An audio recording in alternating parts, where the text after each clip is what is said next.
That's as on the dot as it gets. John, do you remember Parker Lewis Can't Lose? Yeah. They were always synchronizing swatches, Oh, and that's what we just did, kind of. we kind of did do that.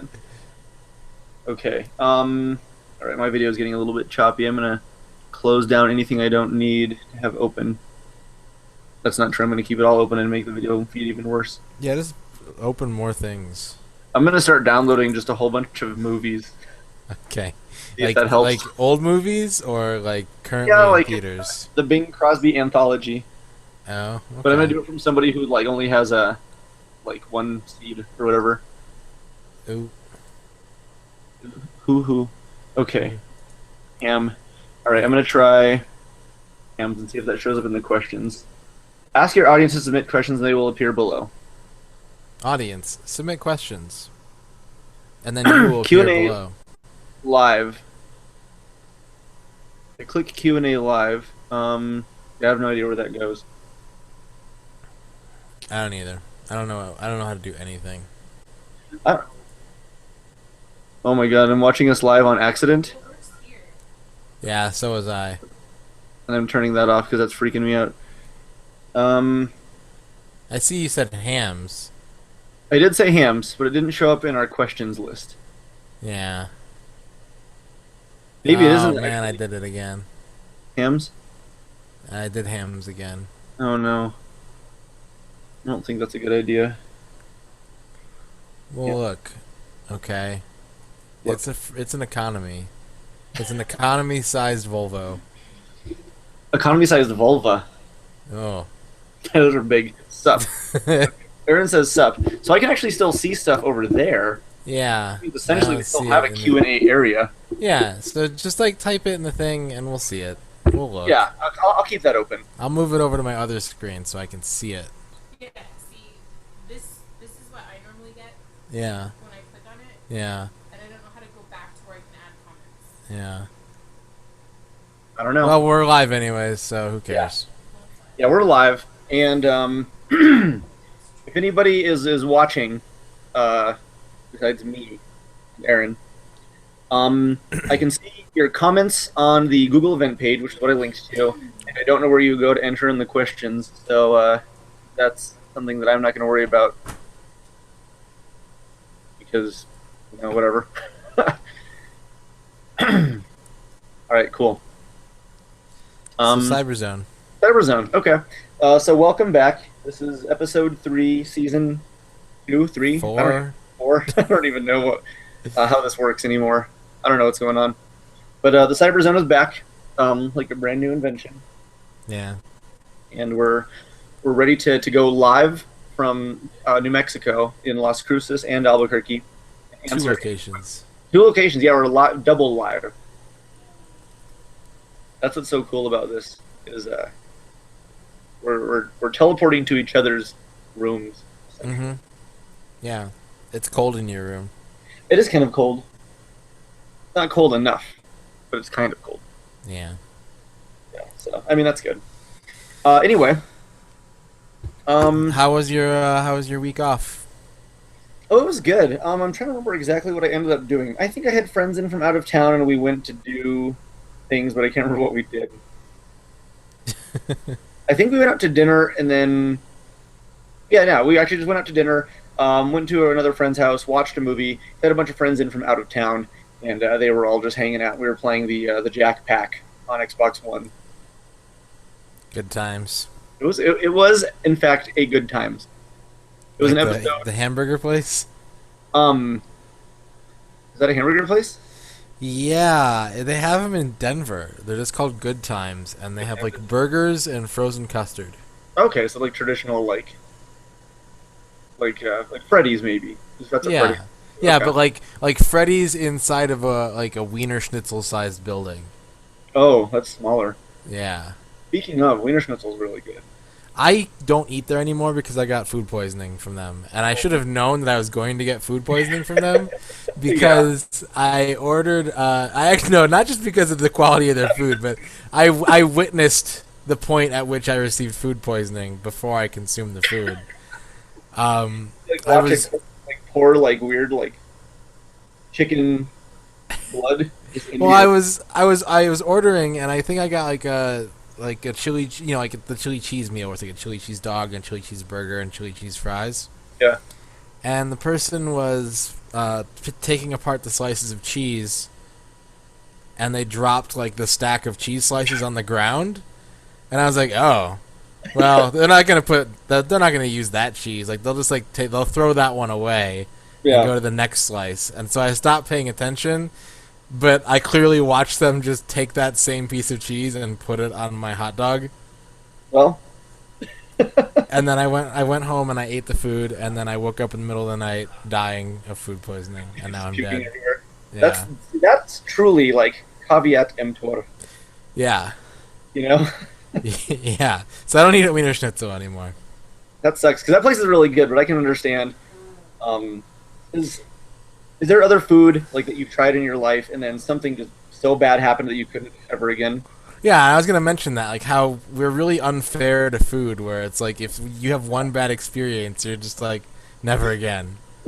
I ate a bowl of Wheaties once in my life. Why Wheaties is funny, but that's unfair. Yeah, I ate it as I was 3 years old, and I had a stomach flu brewing that I was unaware of until after I ate my first bowl of Wheaties. Okay. And then I just vomited everywhere. Oh, okay. And I've never gone back. You've never like since then. Since then, I've never had another bowl of Wheaties. 6 years later, or whatever. Mm-hmm. You're just no interest in the Wheaties. I'm scared. Okay, that's fair. Even though I'm like fairly confident that the Wheaties were not at fault. The association. Yeah. I can agree with that. But I don't even remember what they taste like. So I feel like whatever memory there would be, like there would be no gag reflex. It's just. Do you eat cornflakes? Yeah. It's pretty much the same. Well, if they were the same, they'd call them cornies. Cornies. Well, yeah, I guess that's true too. But as far as I'm concerned, like they taste to me anyway. I can't really taste the difference. Okay. Yeah, I mean, but the association, I totally get that. A couple of years back, I got food poisoning as well. I know I really don't get like sick to the point where I vomit often. At this point, it's like every 10 years, and my last one was like 2-3 years ago. And I had a big old like thing of like this grape tea, or grape juice tea, something like that, as well as like a sausage burrito from Little Anita's over by my West Side store. And I ended up eating that, and later that evening I started feeling really bad, and I don't necessarily know if it was the food that did it, but I went home that night and was trying to watch The Princess and the Frog, and I ended up puking like 18 times. And I threw up so bad that I pooped my pants, or my pajamas, because like my body had evacuated every. Oh yeah, you were firing from both chambers. Yeah, and my body was like, you have nothing left in your stomach, so something has to leave. Yeah. And so it was like, well, there's a hole over here. Let's just, push something. So when you know that's coming, because this has happened to me too. Yeah. You have to strategically prepare yourself. So what I do is I stand or kind of lean forward from the bathtub. Yeah. And puke in the toilet. So that's what I was doing. I wasn't in the bathtub though. I was watching the movie, and I ran into the bathroom and got in front of the toilet, and it was just boom, boom, boom, boom, over and over. And finally, my body was like, "This is coming to an end," but still, like part 2 is beginning, and that's where Yoshi got the unfortunate. Yeah, that's where you gotta move your legs into the bathtub and. Yeah, I couldn't at that point. I was too weak and upset. My body was not having it. That sucked. And I actually haven't gotten a burrito from there until very recently, and I didn't get sausage. I got like a chicken burrito, and that tastes kind of the same, but it's different enough to where the association is not quite there. I can do it. But I also had sour cream and onion chips when I was a kid, and for about 10-15 years after that, I wouldn't eat them because I threw those out. Snakes. Sneaky, yeah, I told you the story. Sneaky snakes, and puking out of my nose, and then I smelled like vomit onion for the rest of my nose, or for the rest of the trip anyway, out of my nose. And so when I play sneaky snakes, there's a heavy like olfactory kind of association that changes the face of that game forever. Yeah. All right. So, let's talk about video games. Okay. That's what we're here to do. Yeah, I wanted to talk about a video game with you. Okay. Which one? Um, Saber, not Saber Man. That game, I'm glad I'm never going to play it again. But we'll talk about the Rare Replay Collection because I've been spending a decent amount of time with this when I'm able to, and some really cool stuff has been happening with my experience with this game. And while a lot of the games you go and you play now and you're like, man, these are crappy. Really, the only crappy parts I'm experiencing, to be totally honest, are coming from like the fact that some of the games really slow down because they're made for Commodore 64 and they're just not optimized to run quickly. But the progression of what Rare ended up doing with these games is really cool because you can actually see incremental steps of how they're going from jetpack to, which is simple. You collect fuel and then you go to the next level. You collect fuel, you go to the next level. Yeah. Lunar Jetman, which is you're not just collecting stuff, it's more complex. You're dropping bombs, you're moving teleporters, you're having to refuel your actual jetpack. And at first I didn't like the game. You kind of watched me play this for a bit. And I guess it's not that I disliked it, but I wasn't having a great time because I didn't understand the nuances. And as soon as I started really figuring out the way the game progressed and, the things that you could do and the fact that you could teleport and the fact that you could drive your moon rover around and you could grab support beams off of it and then put them on the ground to cover up holes, it started getting a lot more interesting. If I was playing this legitimately, though, I'd still be pissed because stuff comes out of nowhere and kills you all the time in that game. Yeah. So it's really hard and really frustrating, but enabling infinite lives, which is what the game allows you to do, really makes it okay, well, the game's hard, but the mechanics are actually pretty solid. It's a pretty impressive game. And then it goes on to so we have the side scroller, then a side scroller with more content. Then you have a side scroller where you're sort of jumping around, then a side scroller that they keep evolving, and then eventually you have an overhead view, Zelda style, where you're running around a jungle collecting things, and then eventually, and you keep sort of progressing to new styles of gameplay, and then Rare eventually went from side scrolling to overhead view to this isometric view, which you end up getting with Night Lore, which is one of the isometric games where you're Saber Man, and there's a little crummy day and night cycle that turns you into Saber Wolf every 2 minutes or whatever, 5 minutes. It's a really small amount of time, and you have 40 days to complete this castle, which would never happen if I was playing it legitimately. But the game itself is actually super fun. If it ran faster, it'd be better, but whatever the case, what they're working with is really impressive, and it's a lot of fun, and Saber Wolf actually ends up looking kind of like Alf. So I really like the game a lot more because of that association.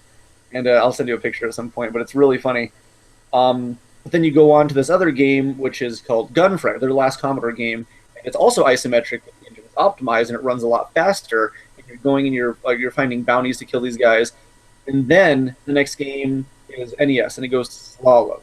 And then it goes to, I think, RC Pro-Am, and then Cobra Triangle, and then Sneaky Snake. So you can see that they're really starting to get a feel for, the progression to isometric, and then Slalom is a skiing game, but then it goes back to isometric with RC Pro-Am, and then with Cobra Triangle, isometric, but more content, and then Snake Rattle and Roll is isometric with even more content, and it starts getting progressively, you can see this building of skill and experience, and I'm almost through the NES games now, but it just keeps going and getting bigger and better and more, full, really. Yeah. And I really enjoy seeing, a definite, it's a tangible, process. So I really like that. Yeah, I think the way that you're playing, obviously I don't think a lot of people are going to do it, but I think the way that you're playing through the game is kind of the best way to, and I call it a game when it's 30 games. Right. But yeah, I mean, that's how video games are designed, is that you start off with a small number of features, and the number of those features grows and grows the farther you get into it. The more equipment you get, the more moves you learn, right? What have you. It's stuff like that keeps content fresh. So to do that on a macro scale and go from game to game, but still having that complexity being rolled in, added in, folded in, makes for a more enjoyable experience, I think. Yeah, it's really neat just to see that 30 games have definitely built, and since they're all done chronologically, you really get to see, what these team members have done and contributed, and music gets more complex, and controls start adding more features. I'm doing Solar Jetman right now, and I played it a little bit as a kid, but I don't remember it like super duper well. And so now I'm going through, and I really like the music from the game. Yeah. The mechanics are rough; they're kind of hard, but they're doing something kind of weird, and I don't know exactly how this functioned. But use on the Xbox controller, we'll say, use the A button to thrust and the B button to shoot. Mm-hmm. But use the X button to like super thrust. So like when you pick something up with your little toe beam, you can still sort of thrust around, but you have to press the X button as well to like really push and propel yourself, which adds 3 face buttons. And since I haven't really played the NES version, I'm trying to figure out like what kind of mapping they're ending up using with that. I think it was select an A. Jesus. Yeah. Because I played it recently. Like I like pre replay. I was like, I've had Solar Jetman since I was like 9 years old, and I've never come like close to finishing this game. And so I picked it up again, and I didn't get close again either. Yeah. But I got far enough to where there were super thrusters and shields and all that. And I'm pretty sure that it was select an A. Either just select an A or start an A. Okay, I'm not a fan of that, but at least like it's easier on the controller now. Yeah. Whatever. And they also remapped, like fire to the right trigger if you want to as well. So like, sometimes just having dual functionality is kind of a nice little extra feature.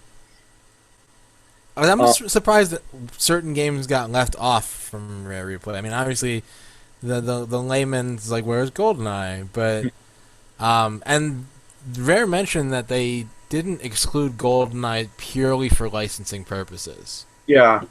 They said that they wanted to kind of focus more on, the worlds that they created, and I still feel like that's kind of a shoddy excuse to not include Goldeneye. Because it's arguably, like, their most talked about. I mean, there's Banjo, there's Donkey Kong, and obviously, Yeah. Donkey Kong is not going to happen, and Banjo did. But when you say, like, Goldeneye, people go, oh, that's the best first-person shooter I've ever played. Yeah. If you want to tug at the nostalgia heartstrings, that's the game that you present to people. And it's weird to me that they included all those Saberman games, and yet there's no Wizards and Warriors.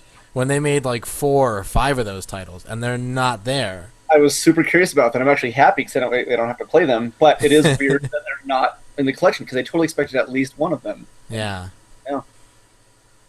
And I wonder if they're going to end up doing like DLC or expansions at all for this because that seems like it'd be a weird thing to do for a set collection. But I'm okay with that because I was thinking like, well, what if they did like Rare Replay Volume 2? And I thought about it and I was like, there's nothing like. If they didn't add Goldeneye in, they're not going to get Donkey Kong Country or any of that stuff. Like now I think they've made like some 200 games, but even when you're going from like 31 to 60, you're scraping into some really iffy territory. Yeah, you're probably going to end up getting like Taboo the Sixth Sense. Yeah, yeah. Who Framed Roger Rabbit? Yeah. Yeah, you're getting a bunch of licensed crap that nobody really wants. Battletoads and Double Dragon. Yeah, which I don't think...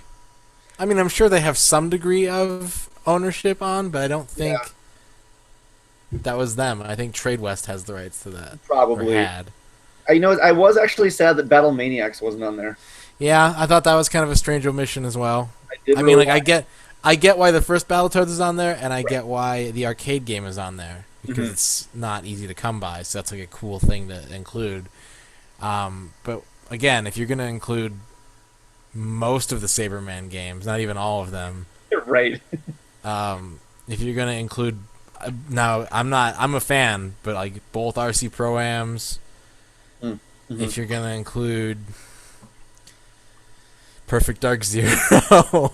Yeah, no, that was probably just because it was easy to put on there. Or some of the Game Boy games would be really cool. Both Battletoads and Game Boy would be fun. Sneaky Snakes. Even Game Boy Advance games, if they threw It's Mr. Pants on there, I mean, it would not take up that much space on the disc. Yeah, they had a handful of Banjo Pilot. I mean, would be kind of cool to see a handful of those. And that's at least like 5 Game Boy games right there. They could throw on Conker's Pocket Tales. Not that it's amazing, but hey, like it's more Conker, yeah. And a lot of people probably haven't played it. Yeah, throwing Conker's Pocket Tales, it's not like oh, this is just leagues worse than Well, heck, they could have put the Perfect Dark Game Boy Color game because that's better. It's a better game than Perfect Dark Zero. Yes. And it's funny because I played a lot of Perfect Dark Zero, and not because I think it's a great game, because like as a launch title, when it's all you have, the presentation was exciting, the graphics are really plasticky and weird, but they're high def, there's shadows, there's lighting, there's like this whole package you're being presented with.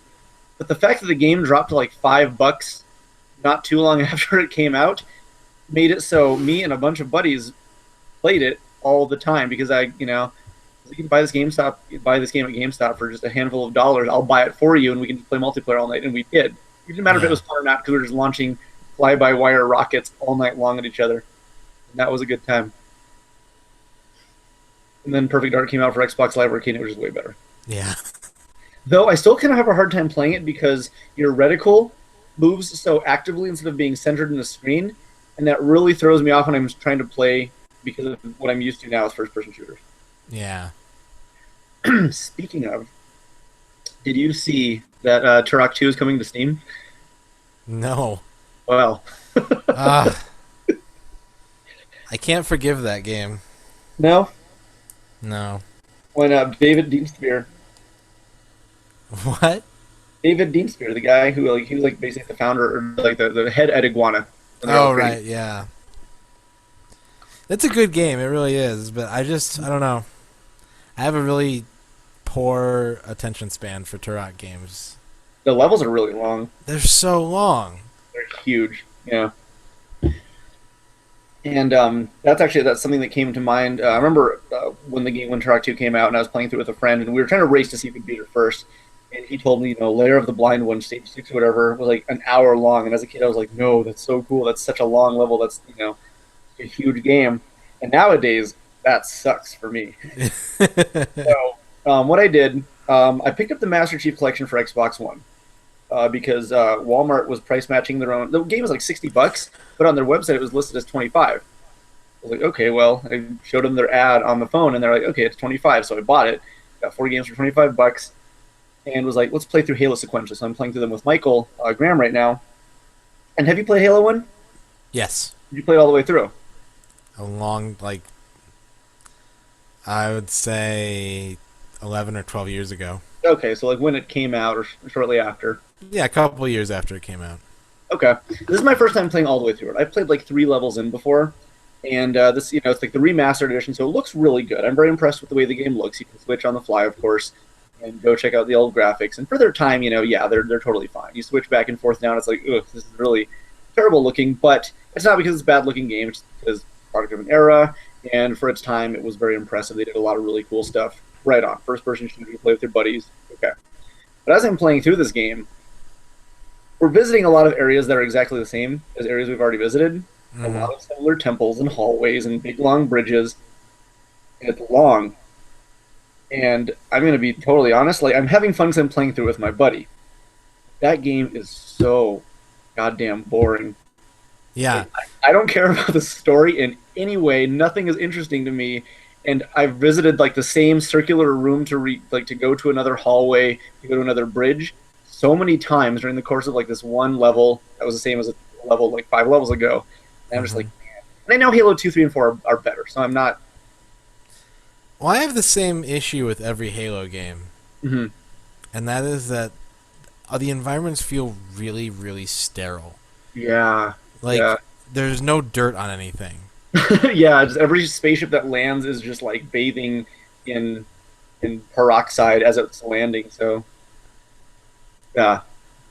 And that's a weird complaint to have when there are games like Gears of War that are just dirt.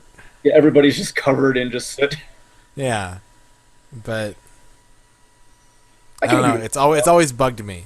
There's a serious the cool thing about Halo is that they take these moments to do storytelling, which is something that first-person shooters hadn't really done a lot of up until that point. Sure. But when you're not fighting the Covenant or a big wave of the Flood, everything is just really empty.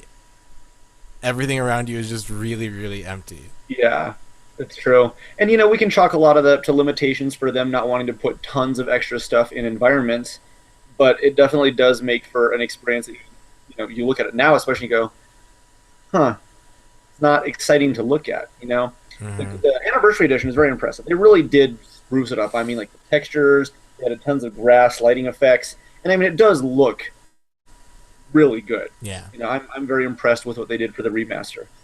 Um, but it doesn't make the environment interesting to me. It just looks nice, but I don't care about it.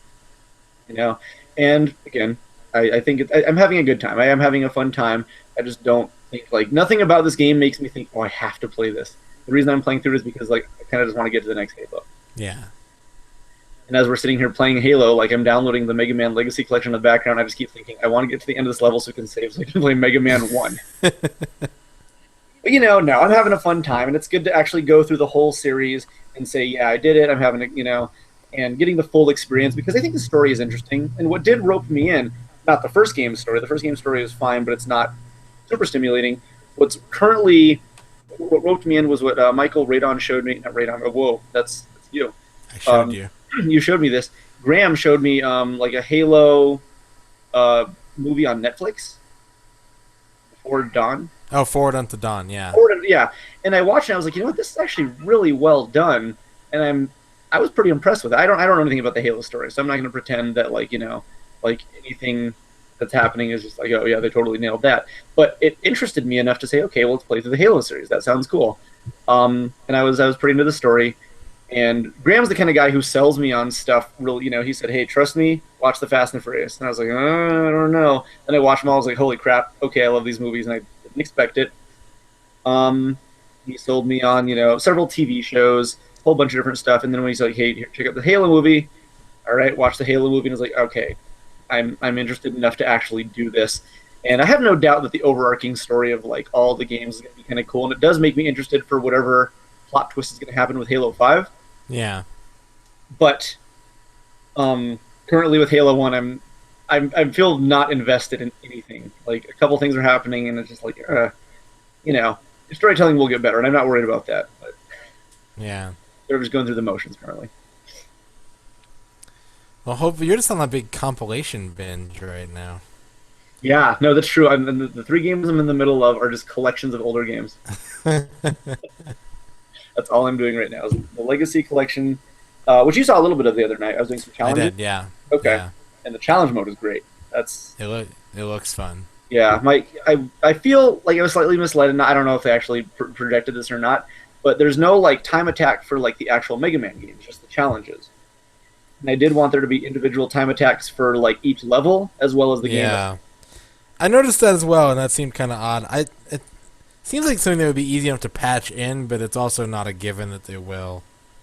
Right, because I mean, since they rewrote the whole game to optimize it for these new systems, I feel they could implement it pretty easily if they needed to. Yeah. But, yeah. I think the speedrunning community, if Capcom's really serious about courting it, will be like, hey, we want this. Mm-hmm. Yeah. Yeah. Well, maybe throw some input out there because they've been pretty good about listening to fans about this kind of stuff. So I'm excited to see how speedrunning goes for this. I'll probably really push it for a bit and then get discouraged when people are just so much better than me. The problem is I don't have tons of time to dedicate to it, but I enjoy what I do. So it's more of like a competition between friends and not the world. Because the world is big, And I'm not good at Mega Man 4, dude. No, you're not. No, I'm not. 1 through 3, I'm good, but like I've only beaten 4 a very small handful of times. 5 and 6 like twice each, maybe. Yeah. I just don't remember them at all. Played a lot of 6. I've played 5 a few times, and all I remember about it is that I'm not good at it. I think 5 is just the hardest one by a long shot. I remember playing 6 and they just give you 1-ups like every time like you move. Yeah. It's like the item drop rate is all messed up. Yeah, the game has a good challenge, but they just give you infinite lives basically. Yeah. But I'm excited to go through them all again and just do the thing. But I like that you can watch replays and replays of basically anybody. I think that's like the top 100. Yeah. Which is that's reasonable. I mean, they wanted to upload infinite replays on their servers, that'd be insane. But yeah, I'm digging it. What are you playing right now? I am playing. I'm still playing Isolated Warrior. How's that? That it's frustrating because I keep losing. I don't remember if I talked to you. I know Nico mentioned it because I know I've talked about it once on the show, but I don't remember if it was I was talking to you or if it was last week when I was talking to Morgan and Michael. But I figured out why I keep dying today after like a month. Yeah. Today I figured out why I kept dying, and so now I feel better equipped to potentially finish the game, but I didn't. I was so angry that it took me like a month to figure out a really stupid game mechanic that I just didn't want to play it anymore. I gotcha. There's a level 4. You're on like a motorcycle on this highway, Mm-hmm. and at the end of it, there's just gaps in the highway. It's like Tetris pieces of highway that you have to drive on, and fight a boss while you're driving on them. Mm-hmm. And you have to hit A to jump, to go over like broken pieces of the road. But if you're holding down, which is the button you'd be pushing to dodge bullets and maneuver yourself towards the bottom of the screen, if you hold down and press A, you just do a wheelie and you don't leave the ground, and you just drive off a cliff. Ooh. Okay, so like if you're trying to go down and then jump. So I have to be very conscious of that. And like, I need to move down. Now I need to stop moving down, and now I need to jump. And now I need to move up, and then I need to move down, and then I need to jump. So how would you remap the buttons to make that make more sense? Like back? Like left? Well, here's the thing. I can't find a reason for there to be a wheelie button. Okay, Like, so I thought like maybe it would help me attack like airborne enemies, but I don't think it does. it's literally just there for like flair. Yeah. So I would remove the wheelie button. Okay, that's the combination. That's weird. So I'm playing that. I've been going through a lot of old Nintendo games. I did Commando a couple days ago. Pinball Quest, I beat that on Monday.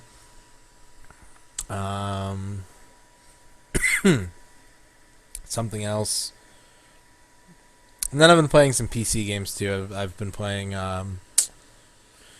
Shovel Knight. I'm getting close to getting all the achievements in Shovel Knight. That's a good game. I've been playing Castle in the Darkness. I don't know if you've played that. I want to play Dark Castle. Oh, well, this is way better than Dark Castle. I don't believe you. Dark Castle is one of the first Genesis games I ever played, and I didn't care that it was Dark Castle. Like, I was so blown away by the scope of it Oh yeah. that I was just like, yeah, this is cool. I like this game. I actually really liked it because it was very, like, it was super challenging. I mean, it had like a really set group of like mechanics that you had to like get proficient at, and it was so hard. Yeah. Any progress felt good. But no, it's not really a good game. I just played it a lot and enjoy it on some weird level. I don't So really Castle of Darkness? Castle in the Darkness. Yeah. What's it like? It's like if Symphony of the Night and 1001 Spikes had a baby. Oh. Yeah. So it's by Nicholas. Okay. And it's 8-bit style, Symphony of the Night kind of game. So when you attack, like, you don't swing a sword, like a giant sword shoots out of you and then retracts.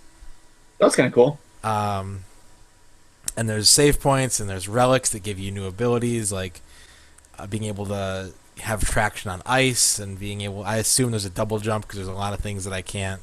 Like being able to break blocks is one that I have right now. And there's a lot of like weird little tiny bosses that you just stumble upon, and every time you kill them, your life bar gets a little bit bigger. That's kind of fun. But it has a lot of like, and it's frustrating, but I think it's intentional. Like 8-bit style design choices. Like, unlike Symphony of the Night, the only time you can change your equipment is if you're at a save point. Okay. So if you are using a weapon and it turns out to be really not helpful against the type of enemies that you come across next, you have to backtrack to the save point, and then you can change out your weapon, and then you can go forward again.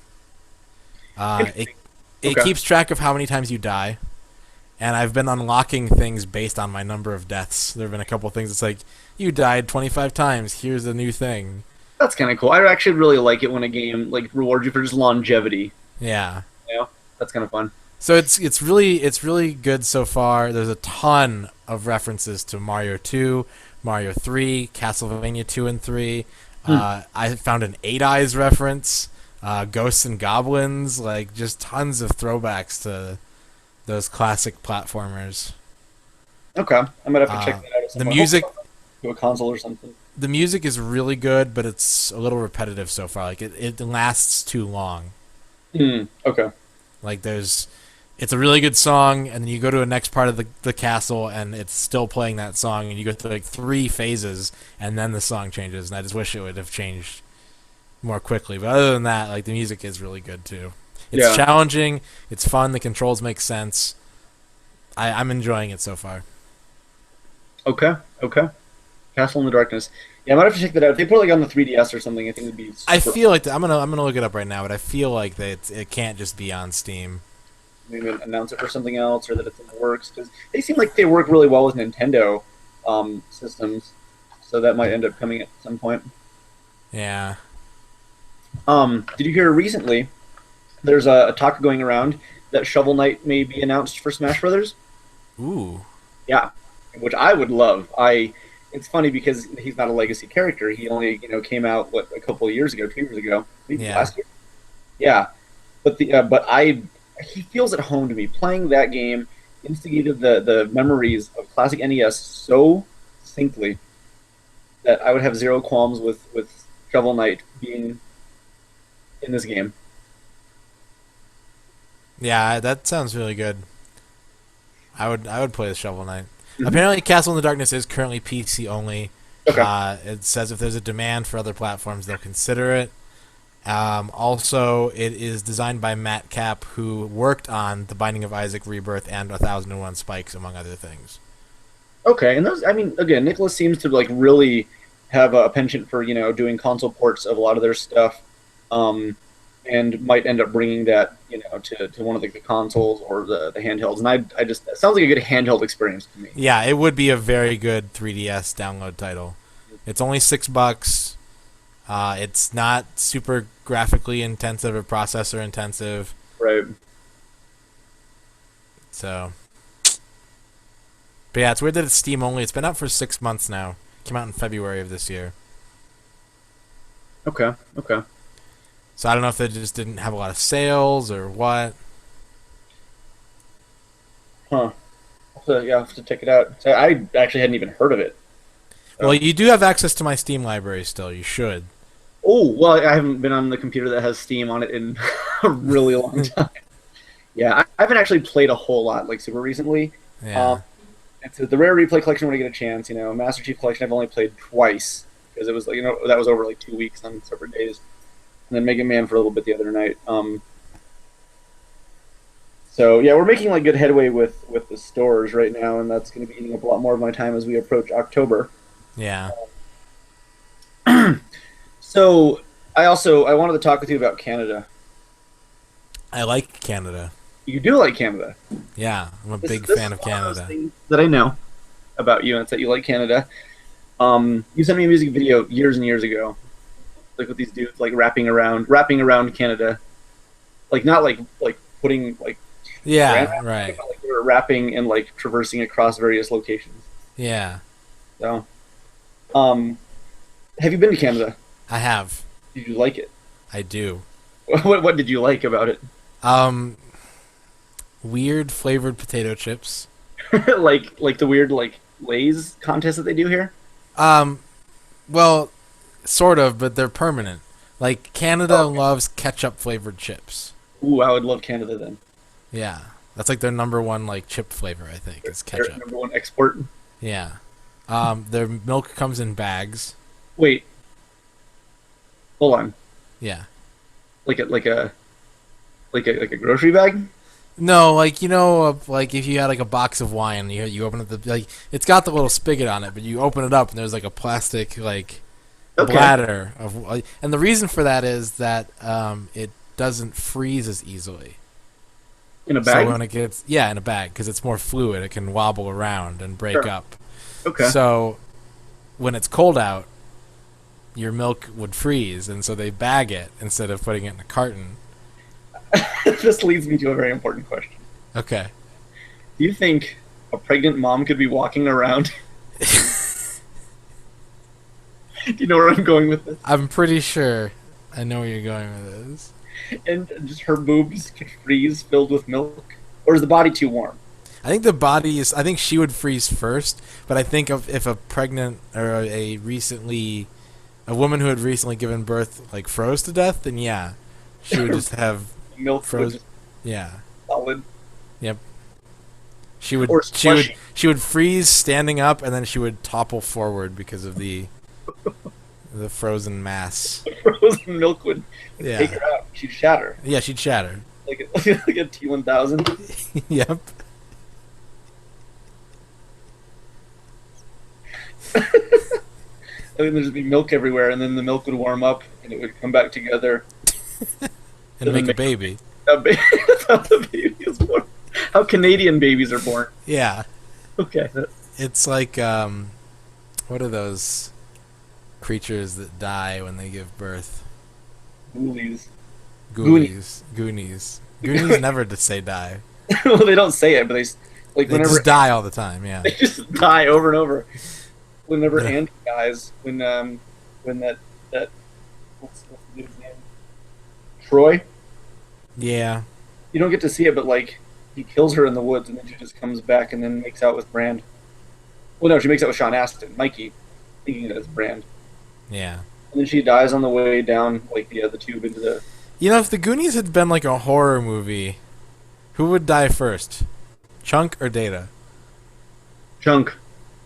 Yeah? Data's equipped. You get equipped with weapon 2. With item 2. The Pincher's Apparel. He'd be fine. I don't know, I feel like he'd be overconfident, you know? He'd be like, oh, I can deal with this, and then One-Eyed Willie would just murder him with a hook. Eat his neck. Yeah.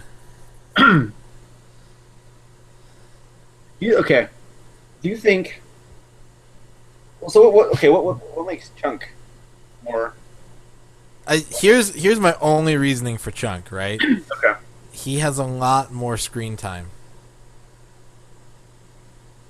That's true, but most of his screen time is spent like in peril. Like he's singing his Yiddish song when like he gets picked up on the side of the road, or he's about to get his hand in the blender, or he's Yeah. knocking over water coolers. Like he's in more immediate danger. Consistently. Right, and so what would happen is people like various Goonies would save him, and in the process get killed. Like that's just horror movie 101, I think. Oh, I see. So he causes them to die. Indirectly, yes. Indirectly, right? Yeah. He accidentally knocks one of them into like an abyss. Like they're all playing the piano, and then Chunk like accidentally like throws up on one of them, and they fall to their doom. He opens the negative zone, and and mouth falls into it. I want them to make Goonies 2 movie based on the game. Okay. It only has Sean Astin. Yeah. It would have to Six have of them. six Sean Astins. He rescues all the Sean Astins from the cages to find Annie the Mermaid. Yep. They have a CGI Mama Fratelli. That game's a lot scarier because that has like crazy Eskimos and polar bears and like those weird like metal skulls that fly across the bridge and eat a boomerang. Oh, I hate those guys. They're awful. Yeah, it reminds me. It's like if you lose your boomerang, like life it's really crappy at that point. Yeah. And did you ever beat Kid Icarus? Yes. Okay. So the trick that I found that I had to use to beat it is if you're playing through a level and those stupid little like gnome goblin things with like the big beards come and steal one of your items, just kill yourself and restart the level. Because I have such a hard time going on without like one of my power-ups that like it's not even worth trying to finish the rest of the level out and hope that I get it back later. The game is weird. Oh yeah, it's very strange. Like I play it and I'm like, this is a classic Nintendo game, and then as I'm playing it, I'm like, why? Yeah. Good question. So, do you enjoy Kid Icarus? I do. I think I enjoy it more in theory than in practice. I think I would enjoy watching someone and talking to them about the game more than I enjoy like sitting down and playing the game. That's totally fair. I get a lot of games like that. Resident Evil 2. I have no interest in playing that game ever again, unless the remake is like full 3D. But I will totally watch somebody play because it also instigates like a lot of good memories. And, I enjoy the way it's presented. I just don't want to play it. Okay. Metal Gear is a week away from release, less than. Yeah, and it's getting really good reviews. Yeah, I'm unbelievably pumped right now. There's a new trailer and I haven't watched it, and I'm afraid if I watch it I'll start crying. And I just want to. At this point, the game is so close, but at the same time, I also think Kojima would be the kind of guy that says the game is a week away, and here's a trailer. Like it's going to be the right kind of trailer, Yeah. and not just like a spoiler-filled, like good luck enjoying the game now. Right. So I got to prepare myself. I'm unstable when it comes to watching game trailers. What's the worst game trailer?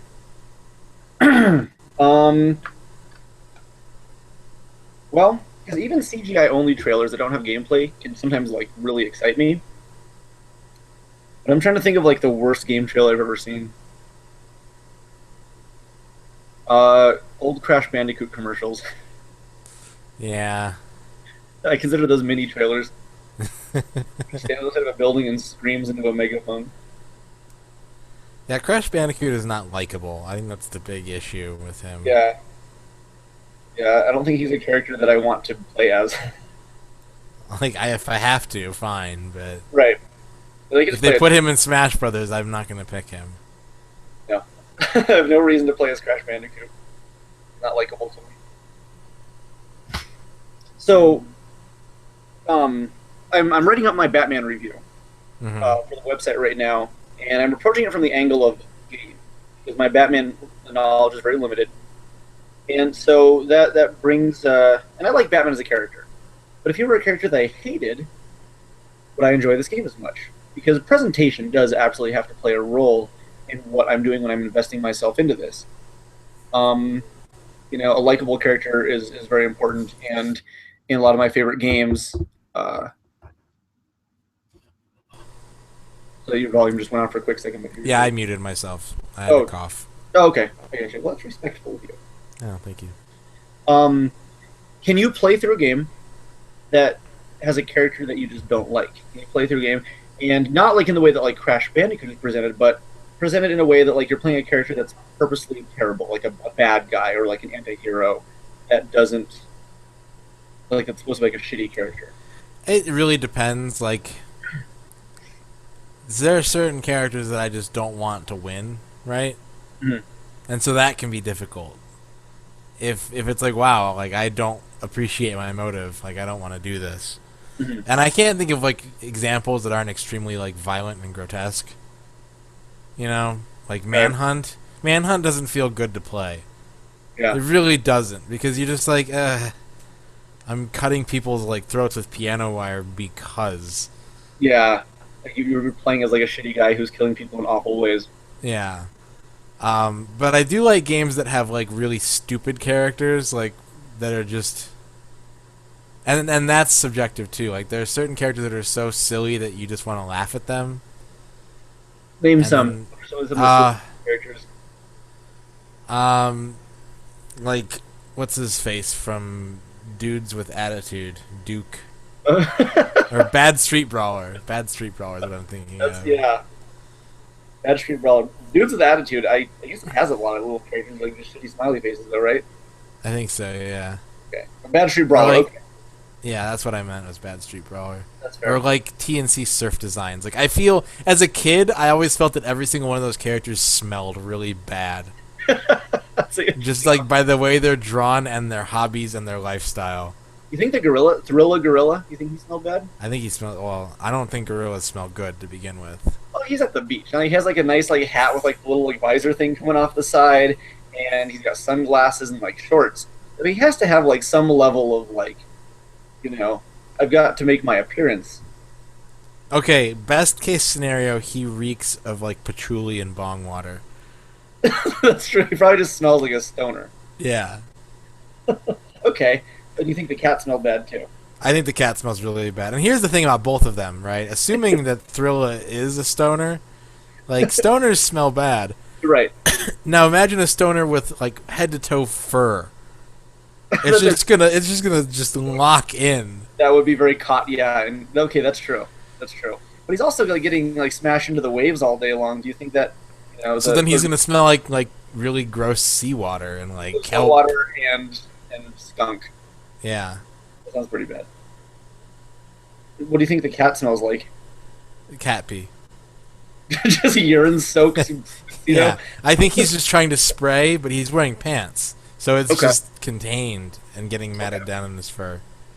Because it's a All right. boy cat. Yeah, that's true. Yeah, he would do that. Just to piss off his owner. After I moved here a few years later, I would say like 2006, 2007, I saw like a car drive by with the TNC Surf Designs like sticker on it. Mm-hmm. And that was the point in which I realized that TNC Surf Designs was an actual, like that was a licensed game, and not just Yeah. It was way later in my life that I understood that. Also, I was like, oh, is this guy really a huge fan of this game? That's so cool. yeah. Where do you get those? Yeah, Do they make them for games that aren't terrible?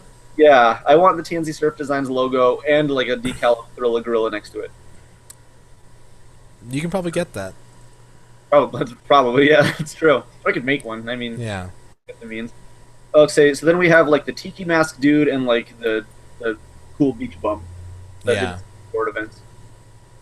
You know what? I hate a lot of games from that era that involve the beach. Like I think that's just like 80s beach life, like 88 to 91 beach life is something that I am not about. It was like the colors or the patterns. Yeah, the colors, the patterns, the general like I don't know, like all those games. Like California games is okay, but even then, I mostly just played Footbag and BMX because those were the coolest ones. I was gonna say that there's the two only really tolerable games within it. Like Skate or Die is fun, but everyone in that game is gross. Lester. Lester is really gross, and he Yes. says poser with a U. Poseur. Yeah, this is a weird French word. And then Skate or Die 2 is just worse. That's Lester's son, right? Yeah. Mhm. Double trouble. I don't approve of it. Did you ever Um, play Skate or Die Bad and Rad no. for the Game Boy? Yes, I didn't really play a lot of Game Boy. I didn't own a Game Boy until high school. Hmm. So I really missed out on a lot. I borrow them from time to time and play like 6 Golden Coins and Fall of the Foot Clan and games like that that were just like really ubiquitous and like everywhere. But like all the sort of like B and C tier games, I never even sniffed them. All of the Foot Clan. There's nothing to it. I went back No, and played it's so easy. Yeah, you walk forward, hit a foot soldier. Walk forward, hit a foot soldier. Maybe jump. I like the sprites for the turtles a lot, though. They look really good. But there's nothing to that game. I think that's why the title is. It's they're letting you know. After this, there isn't going to be a Foot Clan. Yeah, this is you're taking them out. This is the final thrust. Okay. What else? Yo Bro? Man, I keep coming across Yo Bro, and every time I see it, I get really upset. I hate everything about that game. Just neon pink hats. Neon pink hats and the fact that there is a licensed Beach Boys TurboGrafx game really upsets me. 2 of them! There are 2 Beach Boys TurboGrafx games. They were desperate, man. One of their members had drowned or whatever.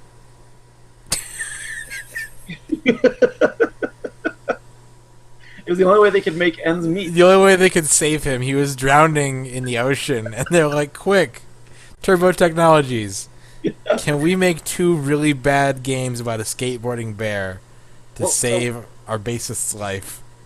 What if they used to read a lot of GamePro at the time, and they It saw really feels like a living issue of GamePro. Just that stupid spiky-haired face with the tongue sticking out. Yeah. GamePro is interesting, man. You know, I read it a lot as a kid, but I made fun of it as a kid a lot. Because, all their characters, Loudmouth Larry, or Scary Larry, Air Hendrix, and all that nonsense. Yeah. It was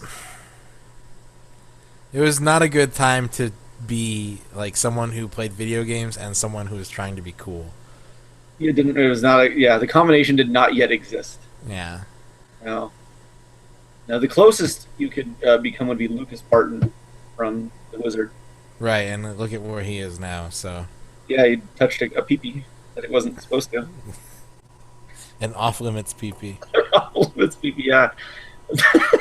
There's yellow police tape around it, and he didn't listen. There's a sign: "Do not touch." Yeah.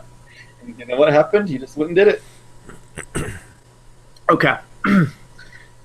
So you don't like you like Toe Jam and Earl though, right? Yeah, I do. No, I do. I like Toe Jam and Earl as characters. The games are kind of less important to me, but I like the aesthetic. I like making cool beats on the title screen. More floppy than it was like Surfer Beach Dude. Yeah, and hip hop wasn't really like at all wasn't really cool in that era. Like unless you were like gangster rap, Dre and Snoop. Like there was, or like really kind of jazz oriented, like A Tribe Called Quest or De La Soul. Like hip hop had like an identity crisis in that point where it wasn't really cool. Yeah. Like Sir Mix-a-Lot is not cool, and Biz Markie is kind of cool, but Just a Friend really isn't. Mm-hmm. Like there's the reason why like white college girls sing that song all the time. Is what I'm trying to say. That's fair. No, it's a fair assessment. All right, so then we've got Or like Will Smith. Like Fresh Prince was big when Toe Jam and Earl, like, and that's it's not cool as we think of like. Yeah. No, I agree with that. It wasn't like I'm, straight out of Compton. Right. Yeah, you were definitely having like it was like a divide in terms of who your audience is now. So Cool Spot. Yeah. How do you feel about the Cool Spot? I'm bitter. Bitter. Yeah, I really liked Cool Spot as a kid. I rented it a couple times, and I beat it. And then I found out that I didn't beat it because I didn't collect all the 7-Up merchandise. And I really hate... Like, I'm okay with that. I really am. I'm okay with that. If I'm in an open world style game where I can just go back and find everything. But, like, I hate when older games, you beat the game, they tell you didn't beat the game, but it's still game over. Do it again, but better next time. Yeah, that's frustrating. Because I think of I'm thinking of like all the surfer type games that I know, and I'm thinking of Green Dog. Green Dog isn't good. No, Normie's Beach Babel-Rama. Also not good. That was Naughty Dog too, wasn't it? Yeah, I'm pretty sure it was. Ugh. So they didn't really hit their stride. I mean, I know Crash Bandicoot was actually fairly popular on the PlayStation.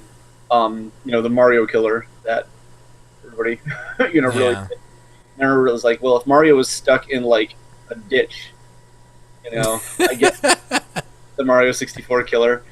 But I never really got into Crash. I respect, that a lot of people like him, and so, of course at the store I don't, sit there and go, ooh, Crash, whatever. It's very important for me to, provide that nostalgic element for people. And Crash 3 especially. I think that, they really had a lot of hits and a lot of, childhood memories for people. And that's what's important. But I felt Spyro was a much better, stronger contender against Mario than Crash ever was. Yeah, I can see that. What about Croc? Legend of the Gobos? Or Gobos or Gobos? I think it's Gobos. Did you know that was originally a Yoshi game? Really? Yeah, I think it was made by Argonaut. And they were pitching it to Nintendo as a Yoshi title, like in its pre-production. And Nintendo was like, no, we have this 2D style instead. And they're like, all right, well, now it's a crocodile, and we're going to give it to Sony. He just collects Gobos. Yeah, Yoshi was going to get all the Gobos. Yeah, but not anymore. Now they belong to Croc. Yep. That sucks. Okay, so I'm trying to think of other beach games. I know it's weird. Yeah. It's actually a very. I was thinking about Normie's Beach Babel-Rama, and I just can't understand like how you greenlight that idea. Yeah. Somebody independent budget happened, but it's weird that even Sega was like, sure, release this.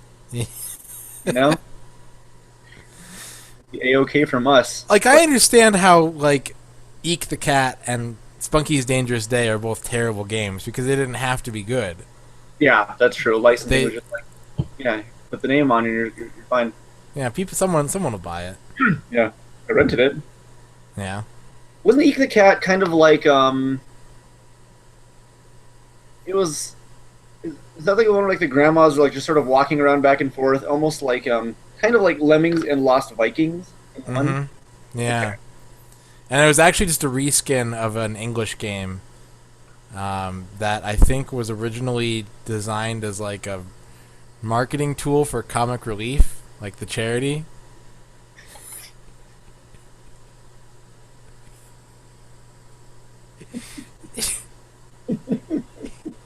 Like I don't understand European game development back then. It was just like, well, For the most part, I don't understand it at all. There's a lot of really bad they made a Home Alone game like 6 years ago. over the PS2, right? Yeah. Yeah, that I remember seeing a video on that. I don't know. And what else? Like bands had video games. Like there's a Frankie Goes to Hollywood video game for the Commodore 64. Frankie Goes to Hollywood game? Yeah, where you have to become like the perfect man by mastering what is it? It's like love, sex, food, and something. There's like the 4 like tenets of existence, and you had to max them all out to enter the pleasure dome and become a true man. When I think of Europe, there's a very certain visual style, right? Yeah. Like for their, especially like the 16-bit era. They really did like a lot of gradient shading. You know, there's Roller to the Rescue, there's Wonder Dog, there's just those games looked. There's Zool. Mm-hmm. They just had a feel to them. They were all very much the same. And I played a lot of them. I played a lot of Roller to the Rescue. I remember renting it, maybe because it had like a sort of Mario World style map screen. Mm-hmm. I remember being very interested in that. And I always thought that was kind of cool. But I think I might have rented that before Mario World had come out. Like I got my Genesis. No? I didn't get a Genesis until after I had a Super Nintendo. I used to borrow a friend's Genesis all the time. I don't know, man. Never mind. I'm getting all messed up. This is dangerous. Yeah. What's your favorite European game? Does Star Fox count? I mean, like, there's a lot, like, Wipeout. I love Wipeout. I'm a big Lemmings fan. Like, I like classic Lemmings. I do like Lemmings, that's true. Psygnosis did a lot of stuff that I really enjoyed. Yeah. They were probably, like, my favorite European... Well, I like Rare. I do like a lot of Rare stuff, but... True, yeah. Yeah. I remember I was on the Lemmings bandwagon, and I got another one called Critters, I think. It was kind of like Lemmings, just not as good. Yeah, there's Critters and Brainies and Troddlers and... Yeah. Alright, who would win? Joe and Mac or Trog? I'm confused. Is Trog the dinosaur or the one-eyed caveman? I think they're the cavemen. Okay. I think Joe and Mac would win because they could throw their hammers. Well, They have hammers, right? Trog was the dinosaur. If Trog was the dinosaur, he would eat the meat, become a T-Rex, and eat Joe and Mac. Okay. But Joe and Mac do kill T-Rexes. They do. Okay. But okay. I feel like Trog would win. Okay. But So if Trog is the caveman, Yeah. Joe and Mac throw hammers or axes or bones. What do they throw? Do they throw stuff? I don't know. I think it might evolve even. Yeah. Hammers first, I think. I don't know. I thought it was hammers, but then I was like, no, I'm clearly thinking of Adventure Island, but I'm pretty sure it is hammers. I think so. So Joe and Mac can throw a hammer at Trog, the caveman Trog. Right. And since Trog only has one eye, he can't see how far away the hammer is. So it's his depth. He just thinks it's going to miss him, and then it hits him in the eye. And He thinks it's a very small hammer. right. It's his depth perception. He's not concerned about it. Okay. So how about between Joe and Mac? We'll say singular. Joe. Versus Mac. Versus versus- Joe versus Mac. Yeah, blue hair versus green hair. Versus Bonk. I think... See, the problem is that I like Joe and Mac more than all these other games, so I want to Okay. root for them, but I feel like they don't really bring anything to the table. They just Joe and jump. Mac don't. Yeah, they just jump and throw stuff. Everyone jumps. That's like you have to put down both. Those are the two tests you have to pass Okay. before you get your Class A video game hero license. Does he have to jump and shoot? Yeah, Bonk doesn't shoot. he doesn't. and he eats meat as well. Because he turns his head See, on fire. if they eat meat, Joe and Mac are gonna lose because they're pescatarians. That's true. So, like, do they like stomach issues and like some sort of weird disease that their body can't combat, and then they die? Yeah. Okay. But Bonk, he's equipped Right. to eat meat. Okay. All right. So now who would win between Wally Bear and Yo Bro? Ugh.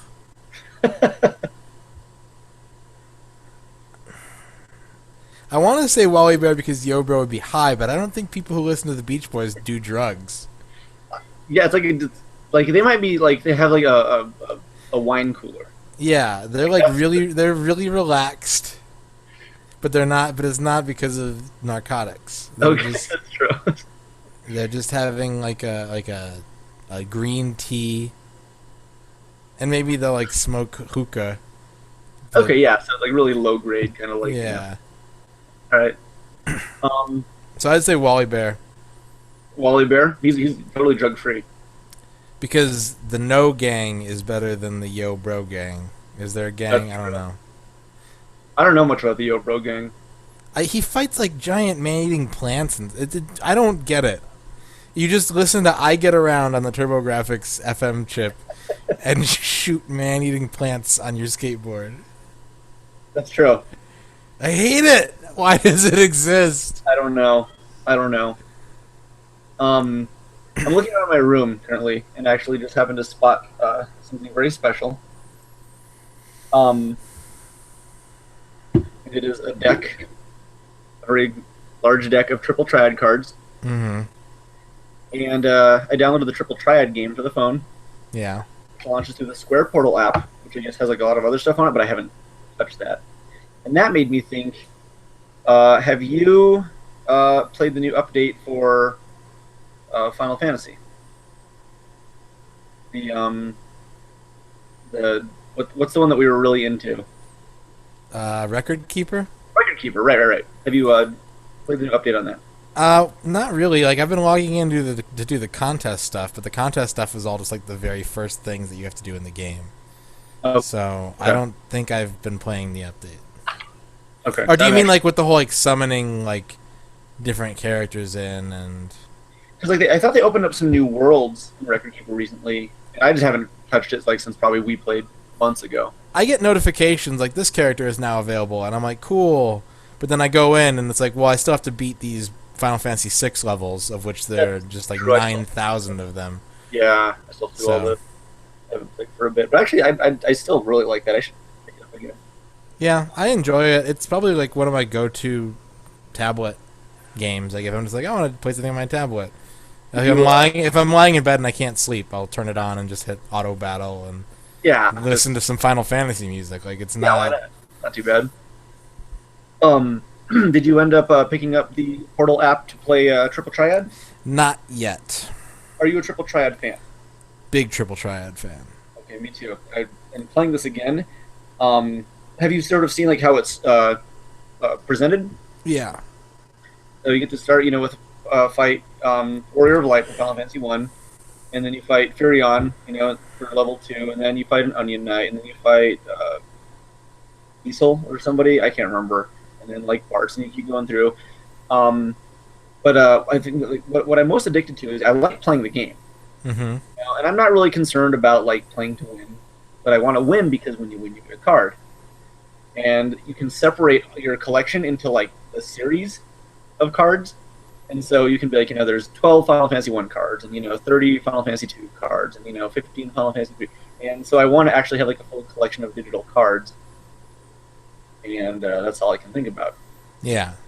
But then if you get like 10 of the same card, like say 10 Chocobo cards from Final Fantasy 1, because they have different Chocobos from different series. But if you get 10 of the exact same card, you can trade them in for like a better version of the card, which is kind of cool. Then that makes me think of Card Fighters Clash, and how each card has like a rank from like E to S, I think. Yeah. You can go to a machine and feed it cards, and if you feed it like 10 E cards, you can get a D card. 10 D cards gets a C card, and so on and so forth. And now I just really want to play that again. Yeah. I could play the snot out of that, but I want like some sort of official re-release where like it's on the phone or like the DS. Or I wish Neo Geo Pocket Color games were on the DS Virtual Console. Yeah, there wouldn't be. Like the library is pretty small, and I've played a lot of the games, and not a lot of them are very good. Mm-hmm. But there are a few that are really worth, checking out. I think it's just a shame that the Neo Geo Pocket Color wasn't like temporarily adjacent to the other systems that were out. Yeah. It was almost a very Nintendo style move where SNK just like, let's just do this because we can, and they just released it, and it was amazing, and then it just within a year it was done. Yep. That makes me really sad. Love that machine. In fact, I don't even know where it is. I moved it into my room somewhere so I can start playing it, but my copy of the game is downstairs. And I don't know. I'll figure it out. But I want to play that again on my link cable and like to challenge some bros. And I actually have like a whole bunch of the American or the cards that are all in Japanese, not American, physically, and I'd love to actually sit down and try to play an actual hand. Yeah. Play a Terry Bogard. I want to play a Terry Bogard versus a Ryu. That I do consider to be my. I've mentioned this, I'm sure, 100 times. My favorite portable game. It was a really good game. And, you played the DS one, right? It's so bad. Not good. Like they really just ruined that. Yeah. On top of being, borderline unplayable. Got to a certain spot, you had to send your cartridge in to get replaced. That sucked. Yep. And I'm pretty sure mine, the copy that I own is pre that bug fix. Yeah, me too. I've never gotten far enough into the game for it to happen. Yeah, I didn't either. Played like 10 battles, was like, you know what, I just, there's a Dante card and there's a Phoenix Wright card, and I just don't care. I hate that, like, you get to a certain point in the game, and there's just a guy standing in front of an elevator, and he's like, if you don't have this card, I'm not going to let you in. That sucks. And so, like, I didn't have that card, so I had to just fight people to slowly buy booster packs and hope that I would open one. Who was responsible for that game? Because was that developed by SNK? I think it was, yeah. I mean, obviously that's post the Playmore buyout and everything. Yeah. But So curious. But, God, the first one was so good. yeah. So good. It was the best. I felt that there was something else in video game news that came up that I wanted to talk about. Yeah. Yeah. Yep. Yeah. Mm-hmm. Metal Gear. The Castlevania cartoon. Oh my god. So, if they don't... Okay, so it's based on Castlevania 3, right? Yes. Okay, which sounds awesome. That pumps me up. That's a good place to start the story.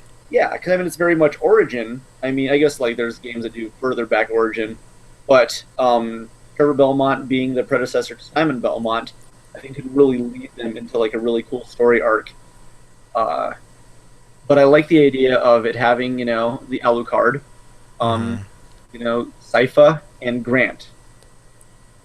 And I really want an episode that's really just Grant crawling on literally every surface. And there's no dialogue. And just him crawling around his house and then out onto the roof and then, across the lawn and then over the neighbor's house and then through the window and around their kitchen. And I think they could pull it off. Yeah. Apparently there's going to be, a lot of little nods to like the Castlevania fans and Now, I saw who was doing it, and I don't remember what it was. I think it was the guy who does like all the fan films on YouTube and stuff. Like, his stuff is good, but I kind of, at the same time, I'm like, eh. Like, the thing about fan films on YouTube is I feel like they're usually very heavy-handed with references. Yeah, hopefully it's really subtle and not just like... Like, he's gonna, like, hit a whip. He's gonna swing his whip at a skeleton, and it's gonna dodge. He's gonna like crack a wall. I'm like, oh, is that turkey back there? Yeah, big steak or whatever. yeah, I want it to be like really subtle. I want it to be like a really, like you guys recently did, or you're doing this weekend. I forget, like Scott Pilgrim for movie night. Mm-hmm. And Scott Pilgrim is a great comic and it's a good movie, but it's like so blatant that it can be kind of like sigh-inducing at times. Yeah, I think they really like they go full force, and in like an aware way that I actually like because, it's nods constantly, and I like the way that they're done. But yeah, it's a lot, and it's really in your face. Like it's very pandering. And I personally do prefer stuff that is a bit more subtle, a bit more kind of like a Guacamelee, for example. Like whenever they throw stuff at them, it's like you know. Yeah. Like it's fun. It's done in the way that like if you didn't know, you wouldn't notice. But like when you're like, oh, my Chozu statue or whatever, I'm like, I know what you're doing. Yeah. Chorizo statue. Yeah, my chorizo. Yeah, hopefully they'll handle it in a way that isn't too ridiculous. But hopefully the cartoon's just good. I wonder what are they gonna get to animate it. I also don't want it to be like too hyper violent. Like I understand that it'll be violent. Yeah. I'm thinking of that Barbarian show that was on Adult Swim. I can't think of the name of it, but it was just like a cartoon barbarian that would just kill stuff for like 30 minutes. Like nothing but. Yeah, and I don't want it to be like heavy metal. Yeah. You want like actual like substance to it. Yeah.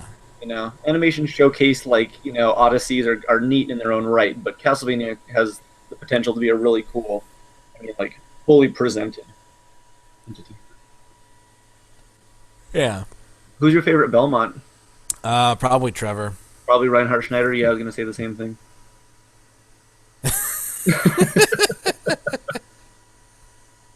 I was like, that's not a. Oh, I do like Schneider though.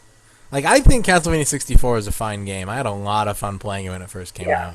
No, I don't actually. I think Castlevania 64 has a lot going for it. Plus, I think it's the only Castlevania game that's ever scared me. Oh. But not intentionally. I had my volume up really high because I rented Castlevania 64 and Wipeout 64 the same weekend. And Wipeout 64 has a great soundtrack, but it's also like really quiet. Yeah. And so I stopped playing Wipeout, I switched to Castlevania, and I left the volume at the same level. And Castlevania's music is also kind of in the background, but it's also really good. Yeah, it does have a great soundtrack. And I had picked up the Magical Nitro, which is the worst part about that game. It's so frustrating. But I got hit, and so I exploded, and my TV just went boom! And I jumped like through my controller because I was not expecting like a Memorex explosion in my face. Is that the scariest moment in a non-scary video game to you? No, usually like things scare me in games that it's really inexplicable. Like I've had nightmares about Minus World. I've had nightmares about the magic of Scheherazade. Okay, so like not including like nightmares or things that occur, but like during the middle of a video game that shouldn't be scary, what has startled you, gameplay session-wise? Well, have I ever told you my Gauntlet 2 story? Because this is like a ghost story. No, tell me. My friend and I were playing Gauntlet 2 on the NES, and that game is famous for digitized speech. Right. And then Nintendo is famous for crashing. Right. And when it crashes, it's basically accessing some page in the memory that kicks out an error that it doesn't make sense, and everything just goes to shit. Yeah. And that happened while my friend and I were playing, and it was like 3 a.m, and as soon as the game like froze and there was just artifacts of different sprites over the screen, I swear to God, the game said "need help" in like the Gauntlet announcer voice. Oh. And then it just froze. And we looked at each other and turned it off and like ran to his bedroom and just like hid from the Nintendo. So like that's probably the scariest thing that's ever happened to me in a non-scary game. But it doesn't really answer your question in the way that you. Well, I mean that's fair because like it wasn't supposed to be scary, but something happened that scared you. Yeah. Yeah. No. Things unsettle me. Like jump scares don't usually get me. Yeah. Amnesia got me a couple times, but that like there's a difference between like Resident Evil where you're walking down the hall and the glass breaks and the dog jumps through. And when people jump at that, I'm always like, man, like you're really high strung because there's a giant window there. And plus, it's Resident Evil, so this dog is still going to take 20 seconds to get to you. Like, it's not... True. You're not in imminent danger. But with Amnesia, it was one of those things where it's like, you can look down a hall and you see, like, I'm avoiding that guy that's 100 feet away from me. And you look in the corner and you turn back and he's right in front of you. Yeah. And, like, that sort of thing is just like, oh, no, I don't like it. Yeah. But I get, like, anytime a game crashes in an unexpected way, it scares me. Because I'm also scared of things like special bulletins, like when regularly scheduled programming is interrupted inexplicably, and it could be like for the State of the Union address or something. Right. But if I don't know about it and they're like, this is a special report, I'm just like, oh my god, like we're at war, like the world is ending. Yeah. And it's really like I get really freaked out. I get freaked out by the emergency broadcast system. Okay, yeah, that's fair. I mean, they're not there to, like, calm you. Yeah, but they're just testing it. I know they're testing it. They're always just testing it. But then when something like 9/11 actually happens and, like, hey, everything's being reprogrammed to what's going on, like, you never know. Yeah. And when is it going to be that time when something happens that we have to be prepared for? Like, I think the reason that I'm afraid of things like that is one of the first memories I have of, like, watching TV was after dinner. We had turned on the World Series one night, and it was when they were playing in San Francisco, and the earthquake happened in 87, 88, whatever. Oh, yeah. And so, like, they're playing baseball, and then all of a sudden, like, the feed goes out, and it's just, like, a still picture for, like, 30 seconds. They're like, what's... Like, when they have an issue... Like, this is what actually scares me more than special reports, is when, like, a commercial stops, and then there's just, like, 30 seconds of black. Like, what if they screw up at the broadcaster and they're just, like, not running anything? Yeah. I get really upset when that happens. So, like, to get back on topic a little bit, I can see questions forming in your head, and by all means. A lot of things, yeah, because I know what you mean. Actually, I do. Like, it's when things that are supposed to happen stop happening. Yeah. And it's not that, like, they don't happen entirely. It's that they were beginning to happen and suddenly, like, that. It's the process being interrupted, not, like, interrupted pre-process. Right. Now, you turn on your Nintendo and it doesn't work. Okay. Yeah. Not really surprised. It's supposed to be functioning in a certain way, and then suddenly that parameter changes. That's jarring. Yeah. TV, movies, yeah, now I get you.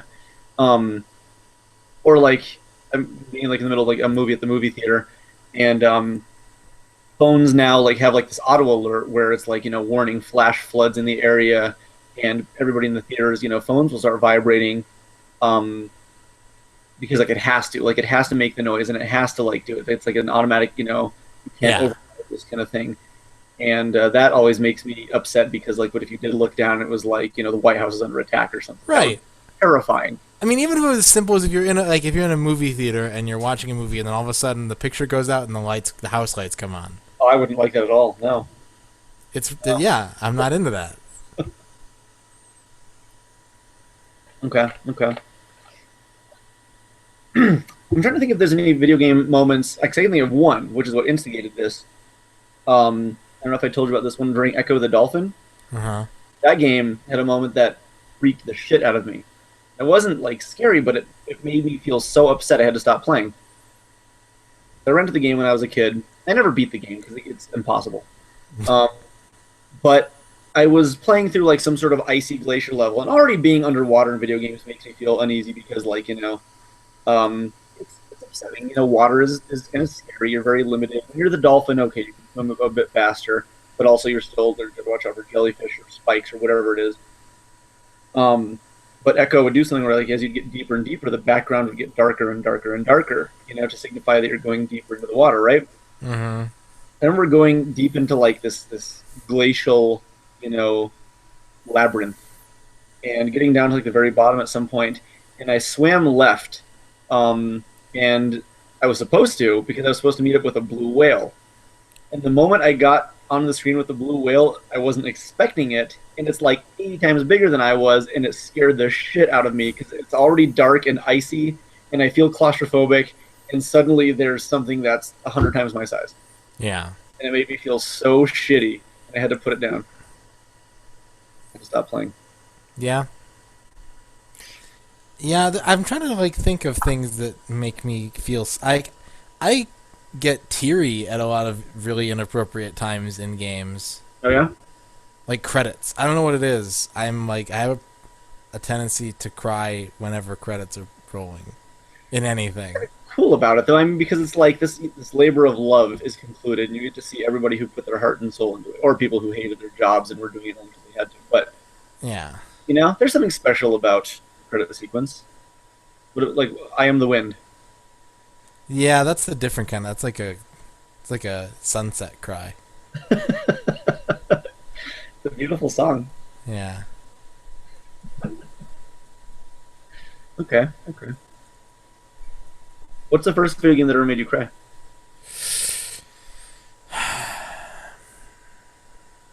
It's a good question. I'm not sure. What's the one that had the ad that said it would make you cry? Zoop. Yeah, that game had a hell of a marketing campaign, man. it did. How did that game have a marketing campaign like that, and then Earthbound's was so bad? Yeah, I don't know. They really pushed Zoop. They were like, this is going to redefine your face. Going to rearrange your atoms. I remember that, and this is not really, it didn't make me cry, but I remember we had a demo for a PC game called Endorphin, I think. Endorphin. Okay. Yeah. And the whole premise behind this game, it's kind of scary when you just sum it up in like a sentence, but it had subliminal messages. Okay, before you actually explain to me what the game is like, I want to take a guess. Okay. Endorphin is on Wicket's planet what they do during like the summer game. Oh my god.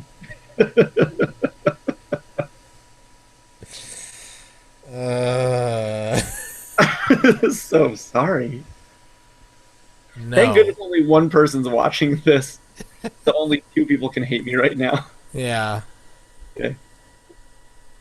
No, it's just this game where you like are a cube and you have to roll on colored, like. It's not a good game, but we had a demo for it, and I was like, oh, this is kind of neat. And then it came out later, like, oh, by the way, this game has subliminal messages in it. And here's the thing: is that they tell you that the subliminal messages are meant to make you feel good. Like, the Wikipedia says there are things like, I am at peace, and I feel joyful now, and I love the world, and it loves me. Interesting. But the thing about subliminal messages is that you have to take them at face value. Like, if someone tells you those are the things that are in there, you're like, okay, well, that doesn't seem so bad. But because they're subliminal, I mean, there could be really terrible shit in there, and you just wouldn't know.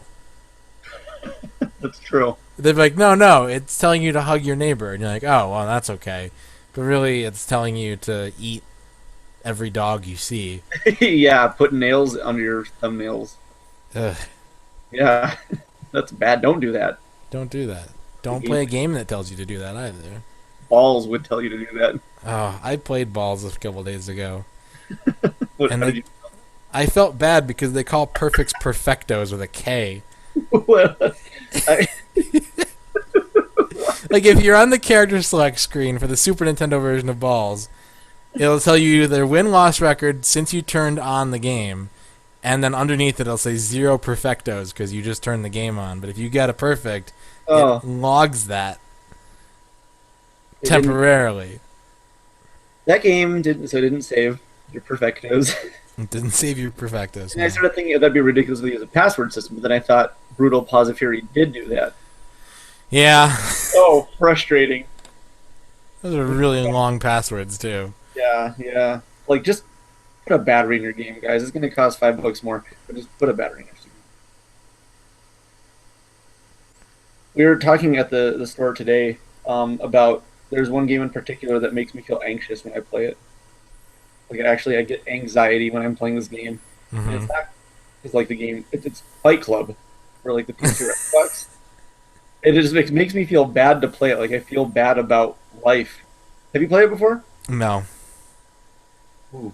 I told you my story about this as well too, didn't I? Yeah, about the copy protection. Yeah, and the customer who got sold on it. Yeah, no, it's just, and it's really like, it's like, you hear the name Fight Club, and then you go, I wonder what that's all about. And then you see a commercial, and it's kind of like, oh, you guys fight each other in like the basement of like a restaurant or whatever. But then you don't watch the movie or read the book, and then you decide to make a game based on it. So like you're really, Yeah.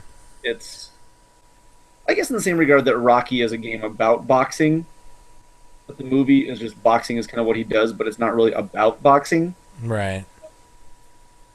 But I mean, I guess like if you played a Rocky game and it was more about him just like walking the streets of New York and like breaking dudes' thumbs or whatever, like, Not as engaging. it's not. I'd still play it, yeah, but it's definitely not the kind of game that people want when they think of Rocky. But I also think of like pitching Fight Club, and then it happening, and whoever over at like Fox Entertainment or whatever was like, yeah, do that. Mm-hmm. Have the license, feel free. Go for it, man. Don't let us stop you. Yeah, I wish Rare had made Fight Club the game. You have had to collect so many things. Jiggy, yeah, like Soap bars. Yeah, with eyes on them. Soap bars with googly eyes. Yep. They do. Oh, shit. Alf. Alf is a video game. They did. Apparently they made a couple of them. I only played the Master System one, but apparently a couple Alf games existed. Yeah, there are some PC ones. I sent you links to a couple of them. You did. You did. And I wonder... Now I really want to like make a good Alf video game. But for some reason, obviously it wouldn't play like this, but I imagine it being on the Gears of War engine. And not because it would play like Gears of War, it wouldn't be like a shoot 'em up where you're killing, like the neighbors or whatever. But I feel as if gameplay-wise, having Alf run for cover, because I think, the only time you see Alf is he's standing behind something. Right. Because puppets, right? Yeah. So, I like to think that the game would have Alf running behind like couches. You have to go from like behind the kitchen door over to the couch so Willie doesn't ever see your legs or whatever. Well, this gives me like I had a similar but idea in a different direction, which is to make it like Night Trap, where you have to play one of the actors who plays one of the Tanners, but you can't fall into any of the holes that Paul Fusco uses to do puppeteering. So I hate Night Trap. Yeah. Because the way it plays is I don't really understand it. Like I kind of get it, but I hate it. So Lynn, or the actor Andrea Elson, is walking like from her car into like the kitchen or whatever, so she can get rid of the film. And you have to make sure she doesn't fall into like the holes in the kitchen floor. Yeah. Okay, so like you go to the camera and you follow her into that room, and you have to press the button to make sure like the trap door closes, or like you have to make sure that Alf isn't in the room. Or, like, you have to make sure that they're not filming. You have to make sure that they're not filming in that part of the set so you can look down at the floor to see where the holes are. But if they are filming, you have to memorize where they are and avoid them. I feel... still accomplish your task. As though, like, this is kind of like one of like those old point-and-click games, like Hitchhiker's Guide or, like the text-based ones, but they had, like, a visual element to them. Yeah. And if you walk into the room and Alpha's standing there, you immediately have to, like, leave, go north or whatever. Otherwise, like, he gets you or something. He's the Gru. Right, yeah. like the Russian military? Yeah. Alpha's a Cold War spy.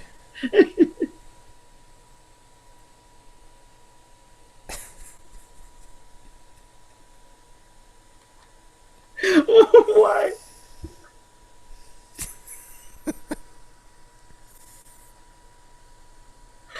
Oh, God, okay. I like it.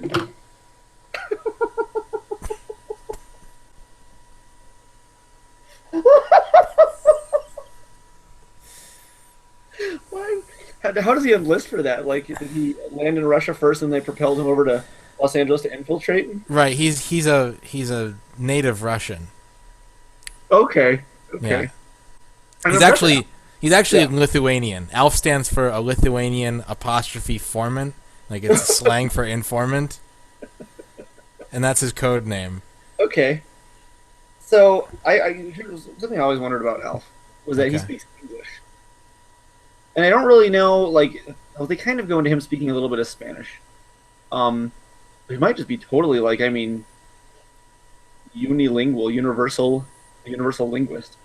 Because if he's been alive for hundreds of years and he's been able to, witness the Earth because he watches a lot of Earth TV, he has to know a lot of different languages. So I wonder whenever they're like, 'cause they show this show, the Alf, in Germany all the time. Like, it's still actively like on TV there. I wonder if it's Alf, speaking his a tongue that he's just comfortable with, but they have to redub, Willie and Brian and Lynn. I'm always uncomfortable when they like have one actor record their lines in a different language and then they just redub the others. Yeah, yeah. Where they're like, no, I have the rights to play this character in every language. What if what if he tries to speak? Because what if Paul Fusco is trying to speak all these different languages, but he does so poorly? So in an American voice, it's no problem. But I got really distracted because I saw a girl with a wall full of Alf comic books, and I got really excited. So it was Alf. There we go. Like he tries to speak German, but he doesn't natively speak German. He just reads the lines off paper, or Japanese, or Finnish, or whatever it is, right? But it sounds really bad, and obviously in English it sounds just fine because he's speaking native tongue. But like if you're watching Alf and like he sounds like he's a really dumb alien because he doesn't know how to speak that language well, do you think that would be more or less appealing? Because I think it'd be more appealing. It has a level of authenticity to it. I think I would agree with that as well too. It sort of seems like not knowing how to speak the language properly makes him, he is more alien. Right. At the same time, like the fact that he's like a beach surfer guy, on Earth in the 80s is kind of, there's an appeal to that as well too. But I bet Alf has a Turbo Graphics. Oh, he'll hit a Turbo Express. Oh, okay. Yeah, because he wanted to play Bomberman in his ship. I feel weird about people who purchased... Like, I had a friend who was talking about this a couple days ago where he was saying, like, I hate the CDI, but if you were growing up and that was the only system you had, I understand. Like, it's weird to think that there were people who only owned, like, an Atari Jaguar. Yeah. And that was the only console in their home. Yeah, they weren't like necessarily gamers, but like when they decided to take the plunge, that's the one they got. Yeah, like, this one looks like it's the best one. And then they just spent their whole time... Like... If they just kind of ignored it, like if they're like, well, I bought it, but I don't really use it, like I can understand that. Sure. But if they were like really enthusiastic about it and just had to put up with like the small game library and just the really terrible games that were coming out for it, and the controller, like they were like, this is a comfortable controller because that's all they knew. Yeah, I have a really hard time wrapping my head around that. Yeah, it's weird to think that people do have that isolated experience. But it's actually kind of cool in a sense because, like, if you have no basis of comparison for what the quality of games could be, because arguably Nintendo and Super Nintendo games and everything were just better than almost anything on the Jaguar. So if the Jaguar was your only base of comparison and like you thought it was really amazing, in a sense that's kind of cool to get an experience like that where you're like, dude, this is unbelievable. Trevor McFur, oh my, Yeah. It never gets, this is the coolest thing I've ever seen. Whereas, we'd played Star Fox in the Super Nintendo, and it's just 100 times better. Yeah, it's better than Cybermorph. But that's also kind of, I agree with you, but it's also sad in that there's that sort of age of exploration moment where I'm sure eventually someone's like, oh, dude, you like video games? Like, why don't you come over and play Goldeneye with me? Or play, like, the second you get off of your little secluded Jaguar island, you're just like, oh. What's almost kind of neat about that as well too is that you can look back and say, I have all these really fond memories of the Jaguar that is almost exclusive.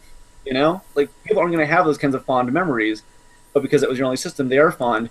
And then maybe you can grow into like, oh my god, but games are infinitely better when they're like this. Yeah. So you still have like a nostalgic memory bank that is. I will never look back at any Jaguar game and go, dude, those were some good times. I remember renting it and thinking, man, like none of this is feeling, Checkered Flags. I was like, oh, dude, virtual racing. Checkered Flags got to be great. And I was just like, virtual racing on the Genesis is just way better than this. Yep. What was the first PlayStation game you ever played? I remember being really upset because I had a friend who Uh, to answer your question, I think it was Resident Evil, Okay. and I hated it. I thought it was stupid and that it would never sell.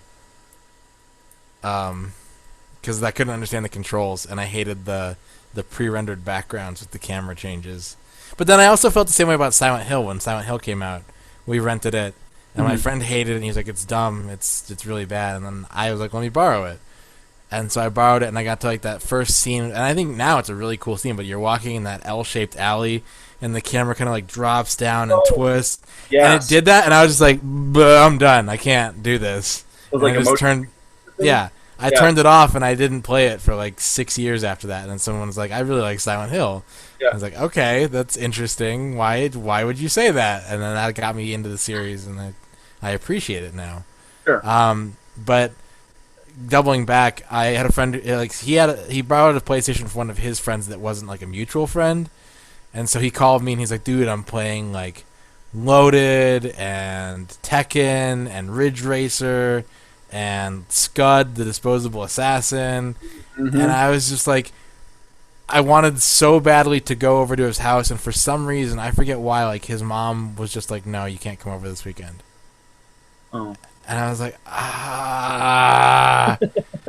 So I played Resident Evil at a KB Toys, and then the next game I remember playing was like the demo for Blast Chamber. But I didn't really like play PS1 games until Final Fantasy VII. I think was the first one that I actually like sat down and really tried to play. All right, and actually, this prompts me to ask you, what are your memories that you can recall anyway of your first experience with each console? And we'll start with what's the first console you ever played? Atari? Atari, yeah. It was there before I was, and I liked it a lot. I mean, we had a pretty decent sized library, surprisingly. I think we had like 20 or 30 games, and then like at some point my cousin gave me a big box of like 50 more games. But I really liked the games, and it doesn't surprise me now, but I liked the games that had an objective, like games that you could actually sort of finish as opposed to just play infinitely. Yar's Revenge obviously was big, but I didn't really understand it as a kid. Haunted House I loved. I actually really liked the Superman game for the Atari because you just built the bridge and then you were done. Like that was the end of the game. You beat Superman. So I really liked that. Haunted House was big. Pac-Man, Atari Pac-Man I thought was awesome because it was Pac-Man. Like I didn't have a better version of Pac-Man. And when I went to the arcades, by the time I was going to arcades, it was like 1987, so Pac-Man wasn't really... You would see a Pac-Man cabinet, but as a 3-4-year-old kid, it was not the one that caught my eye. Right. So... Okay, so Atari and some of like the... Combat, night driving, like using the paddles, video pinball, like... I really liked my Atari. I had a lot of fun with it, and I've tried to go back multiple times, and I just can't do it anymore. Like, it's... Pre-third gen gaming, aside from some PC stuff, is so primitive. Yeah, it can be really to re-enjoy. You know, it's good to appreciate, but it can be really hard to like. Like it's the difference between like I can play a game of Space Invaders or Pac-Man arcade style and really enjoy it, but the home version with its bare bones presentation and everything is a lot harder for me to wax nostalgic about. Yeah, I feel like I have a really strong appreciation for games because we didn't have like a really good computer for a long time. And we did have an Atari, only a handful of games. I didn't play a lot, but Combat and I think Pac-Man, Adventure. I played only a little bit of our Atari, but I used to play my Apple IIe, what we had. And there was a good chunk of games. I mean, we had Oregon Trail and Odell Lake and the stuff that we had at school, which was really exciting. But I remember for Christmas one year, I got Montezuma's Revenge. My dad got this for me. He opened up his box, his big floppy disk inside, and I was so excited. And I loved that game because it also it had an objective. Like you had to collect the right colored keys, go on the right colored doors. You could go up and down, run left and right. You could jump, and there really wasn't much to it. I played the shit out of that thing. And I thought it was super great. And so even though we had an Atari at the house, because this was before we got a Nintendo, I didn't get a Nintendo until probably 88 or 89. It was a little bit late for our family. most of my early gaming memories are from our old Apple II. I got Zorro. And it was so hard, and I can never figure it out. And I really want to go back and play it again, like on an emulator. They have like online computer emulators, so I might just pop on and mess with that for a little bit. Yeah. And the control was so sticky and shitty, and you had to be so precise with everything you did. But I still played and I tried, and I really I put a lot into those. So my early gaming experience mostly came from really crappy old Apple games, summer games and winter games, and like 3 colors on screen at once. It was basically white, purple, and black. Yeah, and the purple was like half green.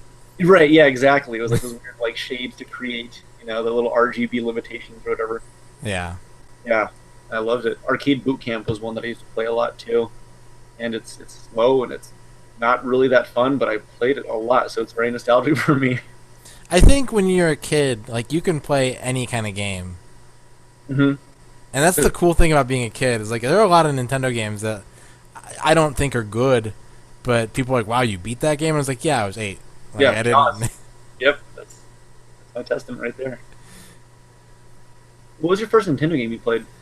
Super Mario Brothers Duck Hunt. Yeah, me too. I got the action set for Christmas in 1987, which I did not. Even as a 3-year-old, I was like, "Wow, we actually got that!" Like. I kind of asked for it in passing, like I want a Nintendo, and then we got a Nintendo, and that blew my mind. We got that, and then my parents also bought RC Pro-Am, so that was in with the box as well. So those were the first 3 NES games that I had. Okay. Mario I could do. Mario made a lot of sense to me. Duck Hunt made a lot of sense to me. RC Pro-Am I could not understand the controls. I was too young. And so that's why I know to this day that you can make it to level 11 of RC Pro-Am just by holding down the accelerator. Damn. You don't have to steer. The walls will autocorrect you, and you'll win every race just by holding down the gas pedal. That would be a good tip. I just finished that one on the Rare Collection, so. I played that a lot as a kid too. I remember I didn't own it, but I played a lot with friends. And I remember every time we'd go to somebody's house, and everybody at the time had an NES, so it was like, what games do you have? Yeah, that was a big. I went my first like real friend. Like I had friends in the neighborhood, but I didn't really like them. And one of them got Total Recall for his birthday. Ooh. And I was like, "Oh, you got Total Recall!" And like immediately, I was like, yeah, it's okay." Yeah. But like my first best friend Joe, like I went to his house and he had Bubble Bobble and Mike Tyson's Punch Out, and I was just like, "Oh, these are such good games." Yeah, or like when someone would come over and they'd bring one of their good games. Yeah. I was so excited. You have, Bubble Bobble is one that my friend Mike had.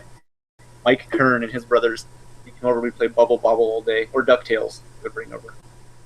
After RC Pro-Am, we got ice hockey. I played a lot of ice hockey. And then, was fun. Strangely enough, I don't remember what the 5th game was, but the 4th Nintendo game we got was Go-Go 13, Top Secret Episode. Okay. So, I remember, I know of it very well, obviously, but I don't think I've ever actually played Go-Go 13. I recommend both of them. Like, it's weird. The second one came out, and obviously it's more advanced than the first one, but one of the sections of the game feels like it took a huge technological step back. They're difficult. They're weird. They can be hard to understand what you need to do, but I think they're really solid games, and they have really varied gameplay, both of them. Like, Top Secret Episode has... it's mostly side-scrolling, but there are mazes. There's first-person mazes. There's shmup sections. There's sniping. And then Mayfat Conspiracy has better music. The mazes are worse, unfortunately, but there's driving sequences and there's more sniping sequences. I think they're really good games. That's probably one of those games that I think most people probably think is mediocre at best, but I find I have a lot of nostalgia for those. It's weird because the way you're describing it actually makes me think, and I'm just checking right now, of Rescue the Embassy Mission. I think they were very similar games. Okay, I was wondering about that because I played Rescue a lot, and it had first-person maze sequences and sniping sections, and you have to sneak past like lights and things like that, and I loved it. The game's like 5 minutes long, and I used to play it all the time, and I'd beaten it before. I'm just trying to see. It doesn't appear to be made by the same people at all. Yeah, it's called Hostages in Europe, made by Infogrames. Infogrames. Infogrames or Infogroms? It's probably Infogroms, but I hate that I just want it to be Infor Games or Info Games. Or Infro. I hate that it's Info, Infro, I don't like that either, but... Yeah, it's uncomfortable either way. Yeah, okay. But yeah, if you like Rescue the Embassy Mission, I would say the Golgo 13 games would probably be... you'll want to probably look up maps to the mazes, because the mazes are really annoying, but other than that, it's like they're very much like the Fester's Quest mazes, and not like Goonies mazes. Okay. So I just want to play Goonies 2 again. Yeah, just do that. That's fine. Yeah, it's probably easier. Okay. Good. But Golgo 13 Top Secret episode has like sex scenes in it and cigarettes. The censorship in it is really weird, and the story is really weird too. Because in the original version, you're killing like Robo Hitler. Yeah. Wow. And in this version, it's still clearly Hitler with like a disembodied robot head, but it's not Hitler. It's like the prequel or precursor to Bionic Commando. Yeah, it's what they did. I remember now is like the sprite for when he's talking. It's definitely not Hitler. But then you fight him, and one of the things he does is he shoots duplicates of his robot head at you, and it's a first-person scene, so they're like coming at the camera, and it's really clearly Hitler. There's Hitler everywhere. Yeah. So I'm thinking about Hitler, and then I'm thinking about Bionic Commando, and then I'm thinking about how much I love the grappling hook mechanic. Yeah. And you saw the question that I posed in the retro page the other day, the community page. Favorite gameplay mechanic. Yeah. If you were stuck playing one game forever, just based off of like gameplay, what would you choose? Did you answer? I did answer that question, and I said Lufia 2. That's right. But just the Ancient Cave. Like, I like Lufia 2. I think it's a great game, but the Ancient Cave is like the perfect level of JRPG roguelike balance. I never get tired of it. I could play that endlessly. If it had more content, if it had like more floors and more equipment and more party members, then I would play it forever. Okay, so if you could play it with a celebrity sitting next to you, and but the condition is they have to be putting their finger up your butt. Sam Kinison. Like, while he's dead or he's alive? Yeah, like Weekend at Bernie's Sam Kinison. And you have like a weird like remote control in your other hand, so you can like make him like jab you while you're you're playing Lufia. I guess you get attached to one of your toes, so that way you still have your hand for the game. Yeah. Or I could put it like I could tie his elbow to like a bike chain, and I could ride like a stationary bike and have it just sort of like just go up and down. Would he like his like trademark like noise? Ow! Ow! Yeah. Yeah, exactly. Would he do that every time it goes in, or like every like 15th time or something? I'd like it to be more. I'd like to like code it so that if I level up, like he does it. Okay, so it corresponds. Or if I get a critical hit or something. You should do a Lufia 2 mod, and then release that, and we'll get a reproduction cartridges made and sell them at the store. Sam Kinison edition. Yeah. Rise of the Kinistrels. Oh my god. I'd play it. I would too. Play it. I have to think about it. I mean, I want to say Bionic Commando 2009. I could play that game all day, man. Mm-hmm. I wouldn't have played through it 10 times. I didn't love it that much. I might actually do another playthrough. Well, not soon, because Metal Gear is coming out, and that's going to ruin me in tandem with Mario Maker. I'm just thinking about Golgo 13 now. Duke Togo? Yeah, the man with the M16. Even though the M16 is like one of the most common assault rifles in the world, he's known as the man with the M16. I want to know. It just got like really cool. Like one of the things about the game is that it has limited continues, but the way they present it is really kind of cinematic. Like you get 52 continues, I think, which is a really strange number. But the way it works is that each life is supposed to be considered like an episode. So you play through a season, and if you don't complete the adventure within the season, then you lose. That's an interesting take. Yeah. 52. And it'll tell you on the title screen, it'll say like Golgo 13, and then there's like a number 1 when you start, and then it goes to number 2, number 3, number 4. That's interesting. I always really liked when a lot of Japanese developers would do really strange things like that. Just like they implemented these really bizarre mechanics that Yeah. are almost inexplicable. But they had like a cool idea at the time that hey, well, we're kind of limited on hardware, and we've done all we can with graphics and music, so let's go ahead and try this strange idea. That's interesting. Huh. All right, if you could kill any member of Oingo Boingo. Well, I only know one of them by name. Yeah, me too. Okay. Would you kill him? Yeah. Just, like begrudgingly, or like?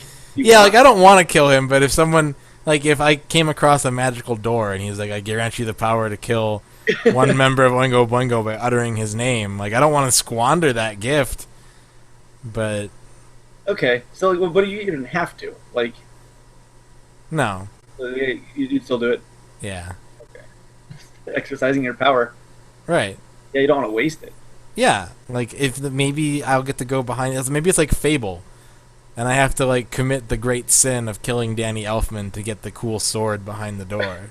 That's true. Yeah, you never know. Like it could unlock like like fabulous wealth for your family. Yeah. Whatever it could be. I mean, there's a lot of different possibilities. Could be a cactus. You could be a cactus. It just could be a cactus behind the door. so like that's it's kind of like is it Deal or No Deal? I don't know how that show. Let's make a deal. Let's make a deal. Okay. Yeah. And so like you could open up the prize pack and it could be a banana, or it could be like a Ferrari. Yeah. Okay. Well, Danny Elfman has to. Yeah. That's what they would call the Zonk. Air Zonk. Yeah. I don't like that game's name is different, even though it stars Bonk. But it's not Bonk? Was that? I don't know. Yeah, that always confused me as a kid. I remember seeing that in GamePro and always wondering exactly what happened. I don't like when they play fast and loose with titles. Yeah. It'd be like if it was Gradius because of some, like...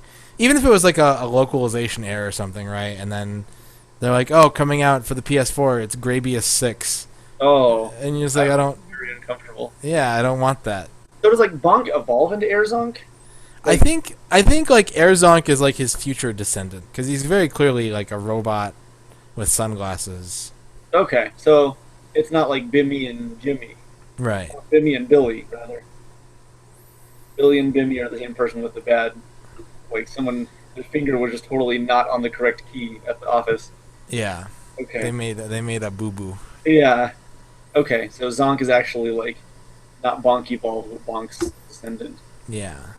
Okay.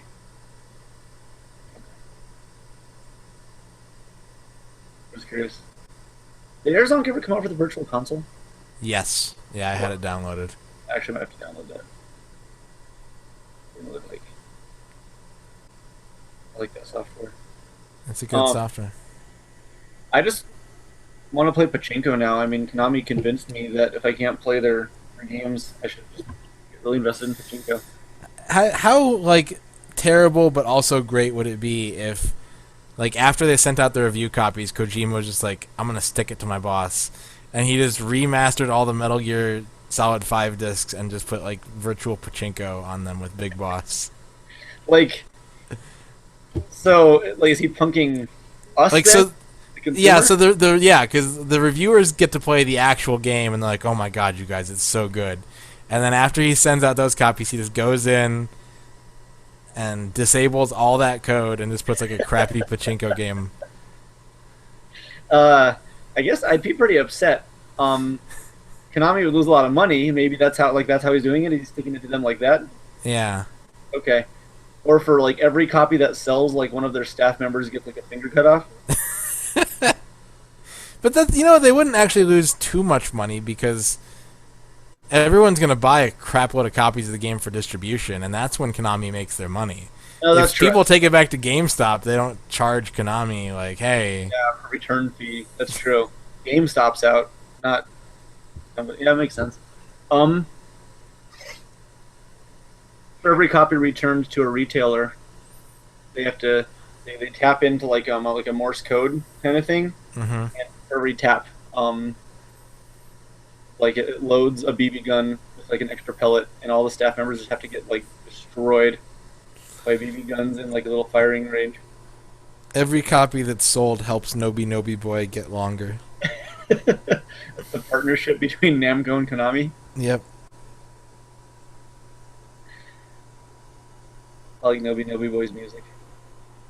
This, The novelty wore off of the game pretty quickly, but yeah, that's why I'm not too like their new game lets you play as a toilet, but I'm also concerned. you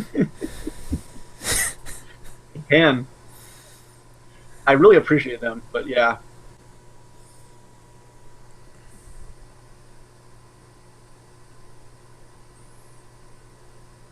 Faces I of know. death. Faces of evil, Link in the faces of death. Just watching Link get killed in various ways. Yeah, a Dodongo eats him. Yeah, a brick falls and mashes his eyeball out of his head. Did you ever watch Faces of Death, like the whole thing? No, there's one thing in this world that I can't do, and it's very topical for everything that's gone on today, sadly. Yeah. Oh, I yeah. cannot watch a video of someone dying. I think Faces of Death, I think a lot of it was faked, but of course, like, I mean, it's presented in such a way. But that's really rough. Yeah, I couldn't watch today's video either. That was I was curious, and I started to, and then I realized I was just like, no, I can't. Yeah, I turned on like CNN to find out more, but I knew like I would not be able to either. Yeah. Definitely not the one that the killer uploaded, but I No. couldn't do.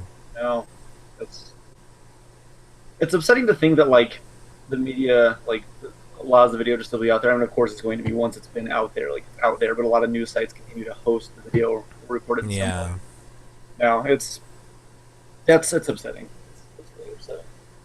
Like I remember, I don't know if I was watching like Tosh.0 or something like that, but they were talking about there's this video where it's like a Korean guy like in a parking garage, and he's on a little like motor scooter, and he's trying to get into an elevator, and the elevator doors won't open, so he just starts like driving his scooter into them repeatedly, and then the doors finally just break free, and he goes like down the elevator shaft on his scooter.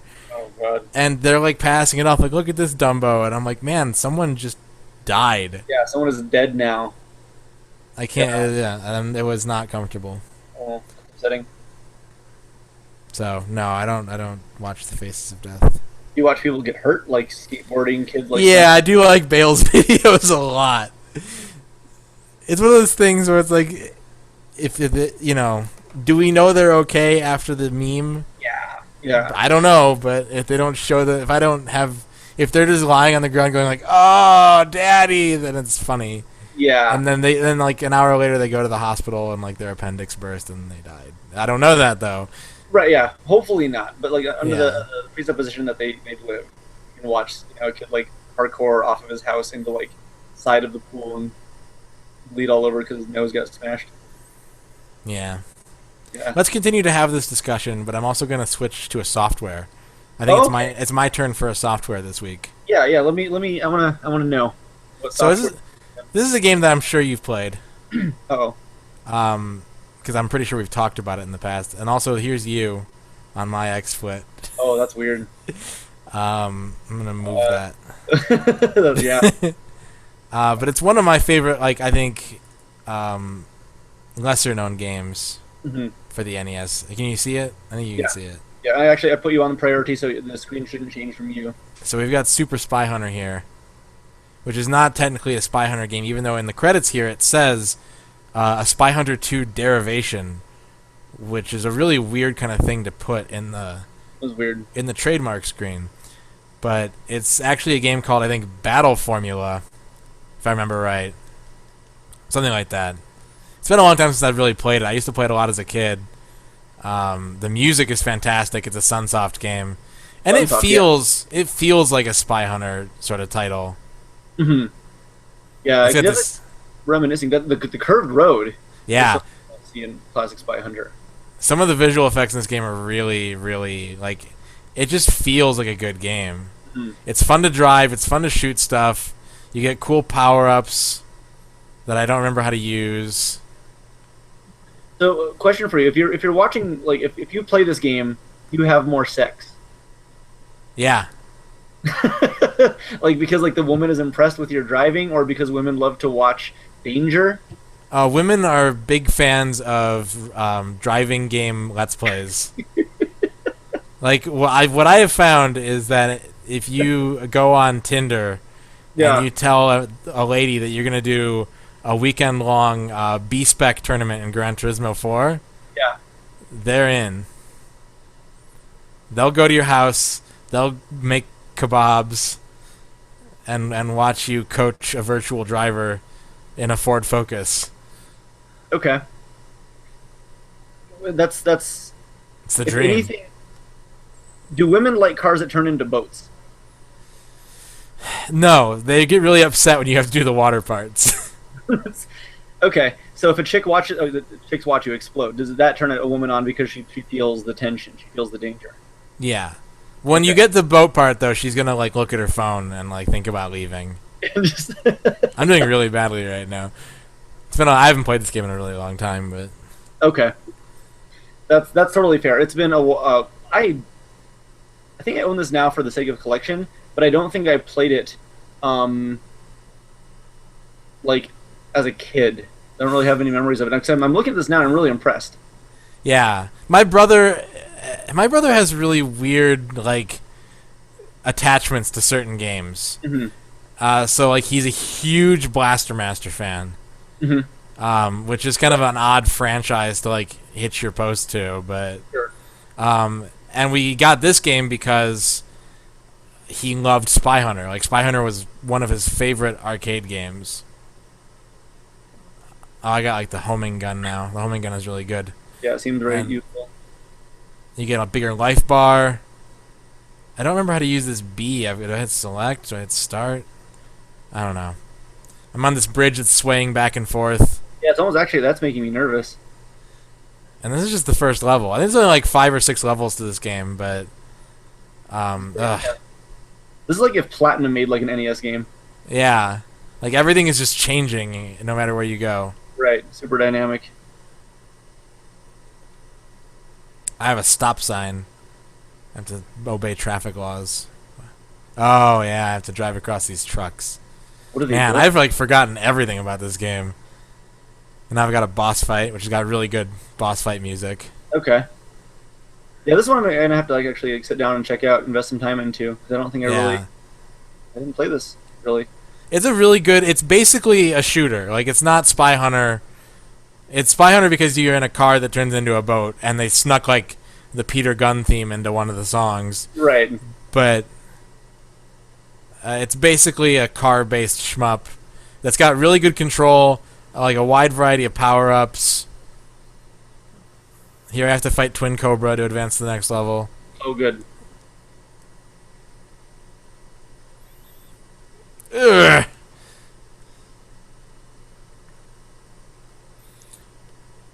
But yeah, he's into Spy Hunter. He's into Blaster Master. Journey to Silius he got into because he basically figured out like what I like is NES Sunsoft games. Yeah. So Well, that's a good thing to discover. It's a good thing to like.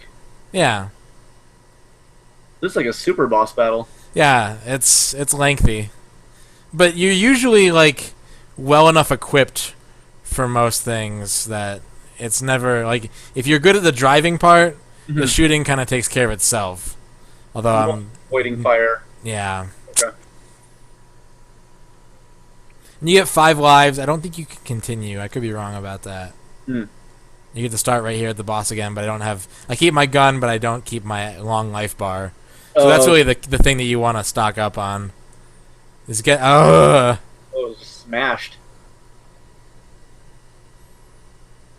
What's Yeah. your take on mechanics like that? So like something where you have a life bar, but you can be killed instantly. I like it. It doesn't make sense that like every attack does a uniform amount of damage. Sure. You like And- something that's like Mega Man, you can get smashed or spikes kill you immediately. Yeah. I Yeah. mean, I'm not such a big fan of spikes necessarily, but like the telephones do way more damage than Yeah. your basic enemy, and that makes sense. They're a lot bigger, Yeah. and they jump on Mega Man and squish him, so According to the database, they do 10 damage. that's a lot of damage. Yeah, so 3 hits, you have a 28 unit life bar. So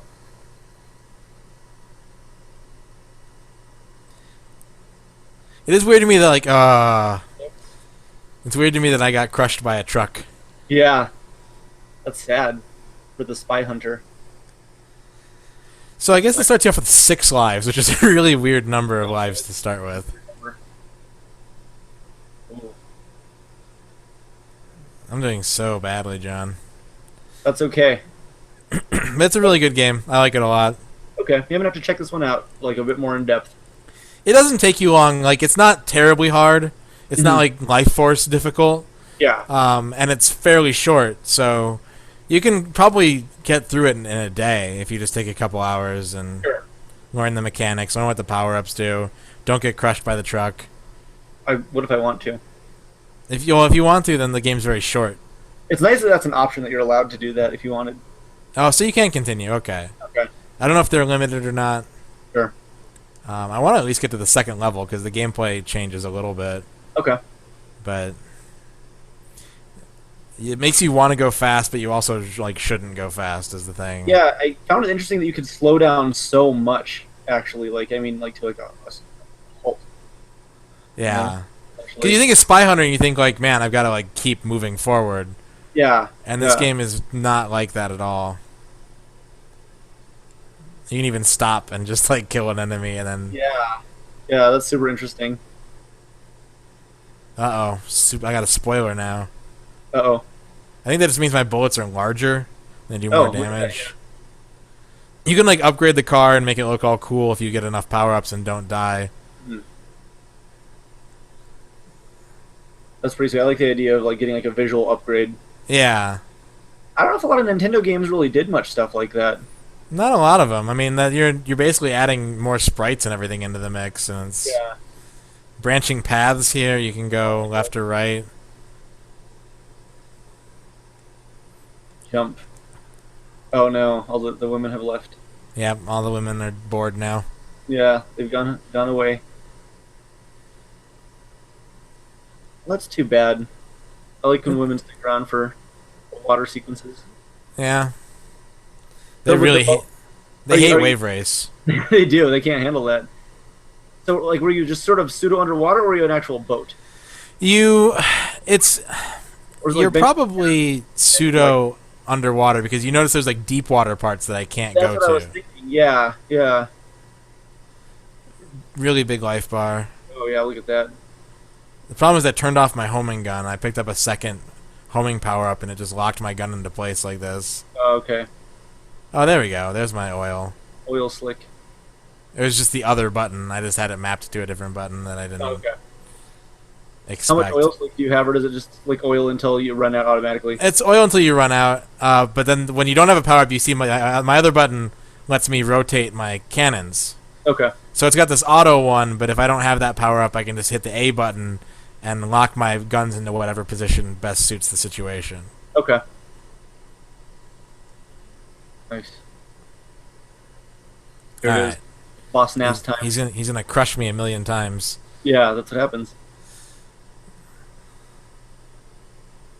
You're very brave to be doing this.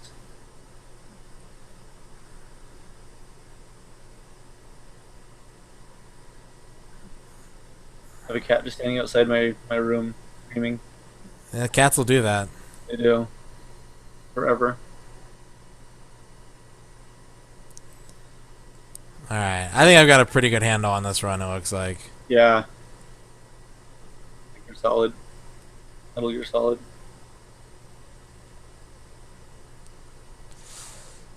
Okay. Okay. Okay, we're good. Here comes the dude, and now he's running up and down the street with the juice. I got some early damage there. That's good. I'm proud. Proud to be an American. Yeah, because at least I know I'm free. Obama. Yeah, Obama. Okay. I'm pumped to check this out. Oh, very nice. Yeah, so that's the first boss. We get a nice little power truck here. I'm going to get a life refill. Yeah, good call. Is that the biggest your life bar can get? Yeah. And now we're going to go to stage 2. Oh, wow.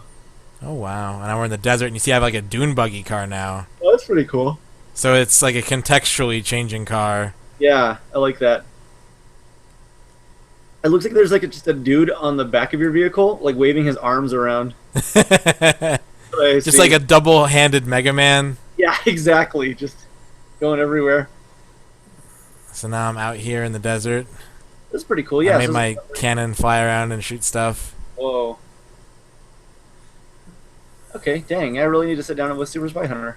And I got even bigger bullets and like cool grippy tires. Ooh.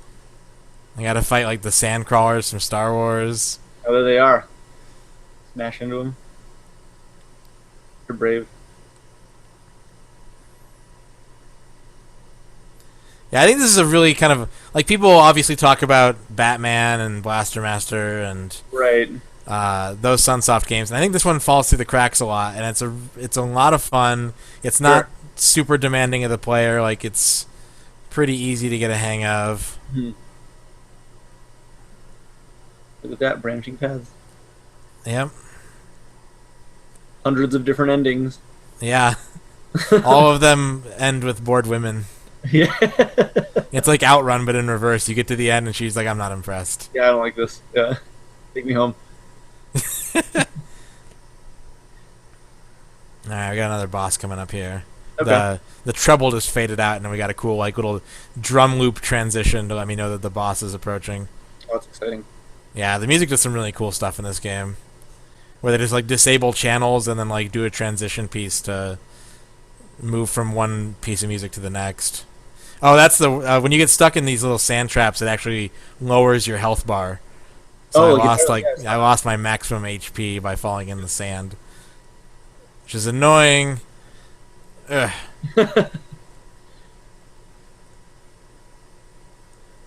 There's a Oh my god. Oh, like by 4 units. yeah. Oh, damn it! I should have waited. No, You don't want the Crashman theme song? the Crashman theme is what I want to play at my wedding. It's going to, don't worry. But I want Vitamin C to sing the lyrics. Oh my god. It's such a crush on her.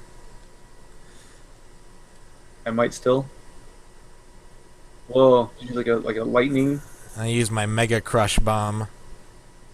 Crashman theme song? Yeah. Alright, he dropped a 1-up.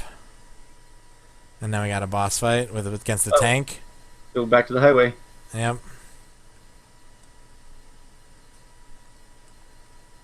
Yeah, this is... I must not really have played this. I feel like if I would have played this, I would have really enjoyed. Yeah, it's a lot of fun. It's very on par with like it. To me, it's kind of like a fast-paced Jackal. Yeah, yeah, yeah. Like if Jackal was a race car instead of a Jeep. Race car. Madam, I'm Adam. Ugh.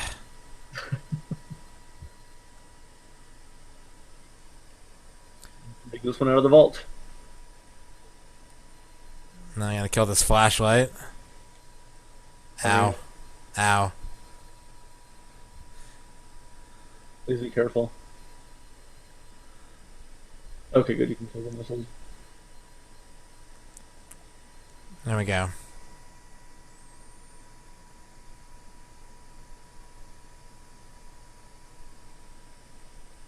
I really like when bosses do that sort of thing, where they kind of like push at you with their last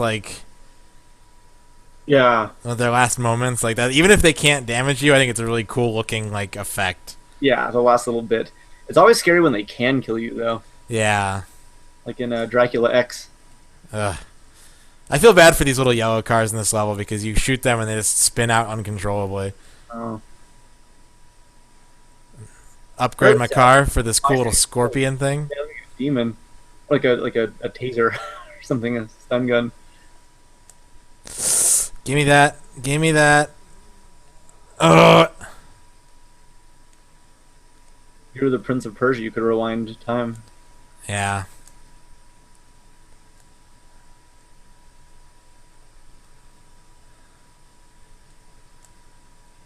Alright, get my life refilled. Mm. Kill this purple tank. Oh, Michael. John, this game is basically like if there was a Fast and the Furious NES game. I know. I'm thinking very much that this really is just Vin Diesel just slamming into other vehicles. Makes me want to play it 100 times more. Do you think that those yellow car drivers are just like religious zealots? I think they're just trying to get to work. Oh, so just like just blue collar, like Yeah. basically. Yeah, he's like, I got my shift at. I'm an assistant manager at Office Max. Yeah, no control. That's sad.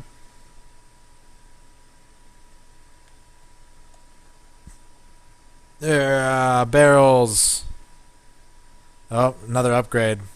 I love My it. sweet. I think this is the maximum upgrade right here. Is this nice shiny blue car? Sweet, you look like an Aston Martin Yeah, gun. and you see my bullets are like really big now.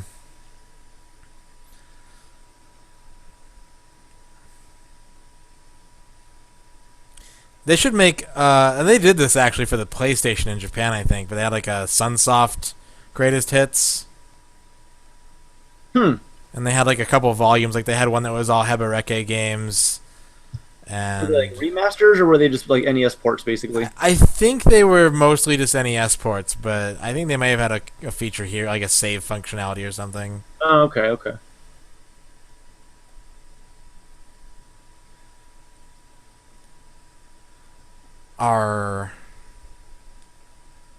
I don't want that. Go away. Damn it. Ouch. Yeah. Bad driving. Barrier reef. A dingo ate my car. Oh. What's the dingo's name from Tasmania? Tasmania? Um, Glad you knew exactly where I was going with that. is it Didgeridingo? You might be right. I'm trying to remember the theme song. Like, Bulgator and Axel are always left sore. If you've got a deal, just call Buddy Boar. That's the only way I can remember. Oh, that's an instant kill. So yeah, that's like the first half-ish of Super Spy Hunter. That's pretty sweet. This looks really good. Oh, you have a lot of extra lives. Yeah. Because you can just, like, it's a power-up that cycles on those blue trucks. So if you just time it, you'll always get an extra life from them. Okay. But yeah, I like that game a lot. I think it's really fun. I think you guys should play it also. Yep. Go to your local Game Crazy. Yeah, go to Game Crazy. It's an uncommon game. I think it's going for like $25 right now, but it's quality. Like, it's short, but it's a good game that you'll feel cool like going back to over and over again.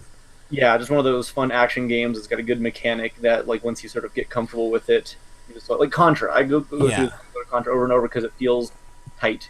Yeah. It's one kind of bad thing about the game is that you can't. There's no score, which is really strange. So it's not like a speed runny game because the courses have a set length. I mean, you can do the bosses quickly, but it's got a set length for the. I mean, so if you can kind of speed run it a little bit, but you can't score attack it. And there's no multiplayer or anything. It's just you go through it, but it feels good. It's fun to play and it's easy to master, but still satisfying to shoot and drive. Like Zoop. Like Zoop, yeah. A I minute really to wish learn. in Salt and Pepper they say you make me want to Zoop, and it just Zoop, says, doop. yeah. They should have a missed marketing campaign opportunity. I don't think they missed any marketing opportunities. That's true. They really did go nuts. Mr. Nuts. I think Mr. Nuts is making a comeback. Yeah? It's going to be Mr. Nuts X0. Yeah, they're like Mr. Nuts cross Pugsy. Pugsy. Oh, they were like, can you make the most disgusting mascot character of all time? Sure, what does he look like? A piece of poop. Yeah. If Plock was just a turd, he would be Pugsy. Yeah, that was gross. I don't like Block. I found a Plock font today when I was searching for fonts. Was it made by the Pickford Bros? Because they really, really love Block. Maybe, unless like a Plock superfan did it. He's Like, also, are you aware that they resurrected Plock and made a Plock webcomic and No. sell that webcomic in like hardback paper book? do they really? Yeah. If you go to their website, the Pickford Bros website, they have a Plock webcomic, and it's really bad. It's so English. It's Weird. like I did not you know that level of humor that like a lot of early '90s European games have. Yeah. Yeah, that's what the Plock webcomic is like. I'm gonna go download it and put it on my phone. I can read them all when I'm going to the bathroom. Yep. So yeah, you can get it on Kindle. You can get iBooks. You can get it from Amazon.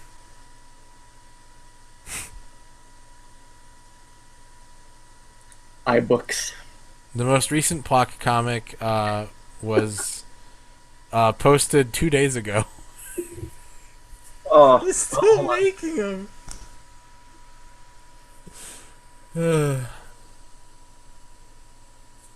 And it's like the origin of Plock, it looks like, because he's like making the flag. It's like Plock's dad. I don't know how far you've played into Plock. I played it an okay amount when I was a kid. All I remember is like the big whip boss. Yeah, so after that, there's the after the first boss, there's the sepia tone like retro level where it's like old Mickey Mouse, like black and white, Plock's Right. grandpa. That's what this comic strip is. I just loaded it up and it's like he's using a Sharpie to color the flag or whatever. Yeah. Huh. This bothers me because it's more like a Prince Valiant comic. As opposed to like a Calvin and Hobbes. Right, so you can't, it's not like a one-off, like, oh, this is today's Yeah. the episode. It's just like, this is one set of panels amongst like 80 to make an actual story, and reading one of these a day is not satisfying. There's like a muscular Plock in one of these earlier ones. He looks gross. And there's a bunch of comments. Guest Nathan says, Grandpappy apparently believes that he can someday turn into a zombie and strike it rich. He is an old fool. Grandpappy, you fool, you got greedy. I love the backstory of the flag and how the color in the two end panels stand out from the rest with their colorful vibrancy. This Starboy 91. The reverse continuity you guys are explaining makes so much sense. It's actually a little scary. Well done. German Club Nintendo Magazine is definitely not canon.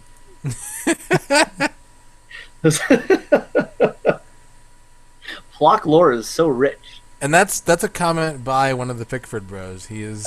Yeah. He's letting you know right now that if you got German Club Nintendo Magazine, their information about Plock is wrong. is wrong. Let me go to the shop. I want to see if there's a Plock shirt. You can buy comic books. You can buy Kindle comics. You can buy I wanted a hat or something.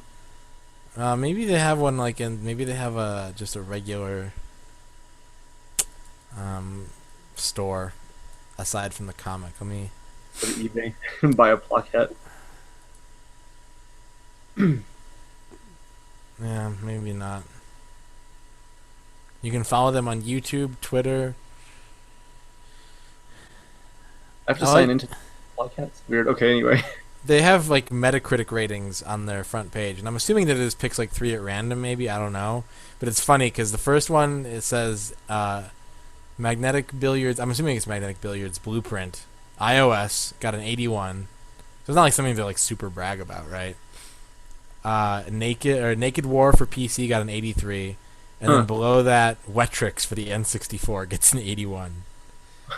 Just in case you wanted to go run out and pick up Wetrix. Yeah. Okay. Well, I'm sold now. I looked up Plock hat, and it came up with 2 audio CDs, and it was the best of Ted Nugent by Ted Nugent, and Fush You Mang by Smash Mouth. Yeah. If you type Plock hat, that's the 2. I typed that and I got a bunch of things about Plock, and Weird. something called Italian futurist poetry. My Plock hat search engine is messed up. Here's some Italian futurist poetry. This is an excerpt from a poem called "Dress Shoe Plus Urine." Okay. Plicky plock, plack, plack, plockety, plicky plock, plock, tlack, tlack, plicky plock, Plicky plock plock, plicky plock clack clack. That's the poem? That's part of it. Yeah, there's more. One says buttocks, propulsion, pelvis, emerald green, cadence, rocking prostitute. Parentheses, full tapering at the base yellow dish, apex, feather, spurt, blown snow. End parentheses. Plock is weird. Yeah. I Plock- feel like Plock is the devil, and he's telling people, he's whispering secrets to them to make them do things. Yeah. I can't do it. I think with Plock, here to sort of wind things down for us, I think we're good for the evening. I think So that's we it. talked about a handful of games, what we're playing, what we're doing. Saw some Super Spy Hunter, which looks really amazing by Sunsoft. If you guys haven't had a chance to check it out, definitely do so. It's surprisingly excellent looking, very different. It's a derivation, Yeah. Spy Hunter derivation. Yeah, worth your time, worth checking out, worth playing. Plock, not so much. Maybe Plock. you like it. But Some people like Plock. You can throw his arms and legs and stuff, Yeah. but if you're not into Plock, I wouldn't play it. Yeah. Good rule of thumb. Do you not like Plock? Don't play Plock. Yeah. The And Castle in the Darkness also, check that out. Castle in the Darkness for Steam, $6. Yeah. $6. Yep. Yep. If it's not on sale. Check it out. Okay, well, is there anything you can think of to add to the conclusion of this evening? We will be back next week. We will be. I want also to throw a really genuine shout out to our guys at Amcast. Both. So either, ultimately, because I heard this part. I was actually in the bathroom going poo-poo when I was listening to this. Yeah, so what Morgan explained was that it's Amcast, and it's always been Amcast, but that when they started talking to you about it, Adrian facetiously started calling it Amcast, like as a joke. And then that's what I thought. So I thought And that's what that was your first exposure to it. Yeah, so I've called it Amcast for a long time. Yeah. Because, I felt two separate entities, it would make sense. But Amcast is the proper pronunciation. I think it's at this point it's interchangeable. But Amcast. ScrewTheTruth.com. They've been gracious enough to take all of our podcasting episodes, put them online for you to check out. Makes it really easy. Yeah, And there's other podcasts there too that are good. Yeah, you can listen to their podcast. They're great guys, super funny, talk about a lot of fun stuff. And they've been on our show a couple times. We've been on their show a couple times. So definitely worth checking out. But yeah, ScrewTheTruth.com. Thanks to Morgan and Adrian for all the support that they give us as well too. A lot. Mhm. Yeah. Thank you to Rob Haywood and Doug Blaster. Dion Blaster? No, his brother Doug. Okay, this is Douglas's little is Doug paralyzed? Yeah, he had an accident. Snowboarding accident. Those names are so cool. I mean, Rob Haywood it's a cool name, but like Dion Blaster. Yeah. Dude, do you think is the Blaster combo named after him? Ooh. If you pick Dion and you do 9 tricks in a half pipe, does he say Blaster combo? Or did he punch his brother 7 times in the spine? That's what happened. That's the Blaster combo. Yep. I like to think that each punch paralyzed and then unparalyzed him, but since he ended on an odd number, he just stayed paralyzed. All it takes is one more punch from his brother to undo. And he won't do it. Won't do it. No, Because he called him like he called him like a fart nose or something. Yeah.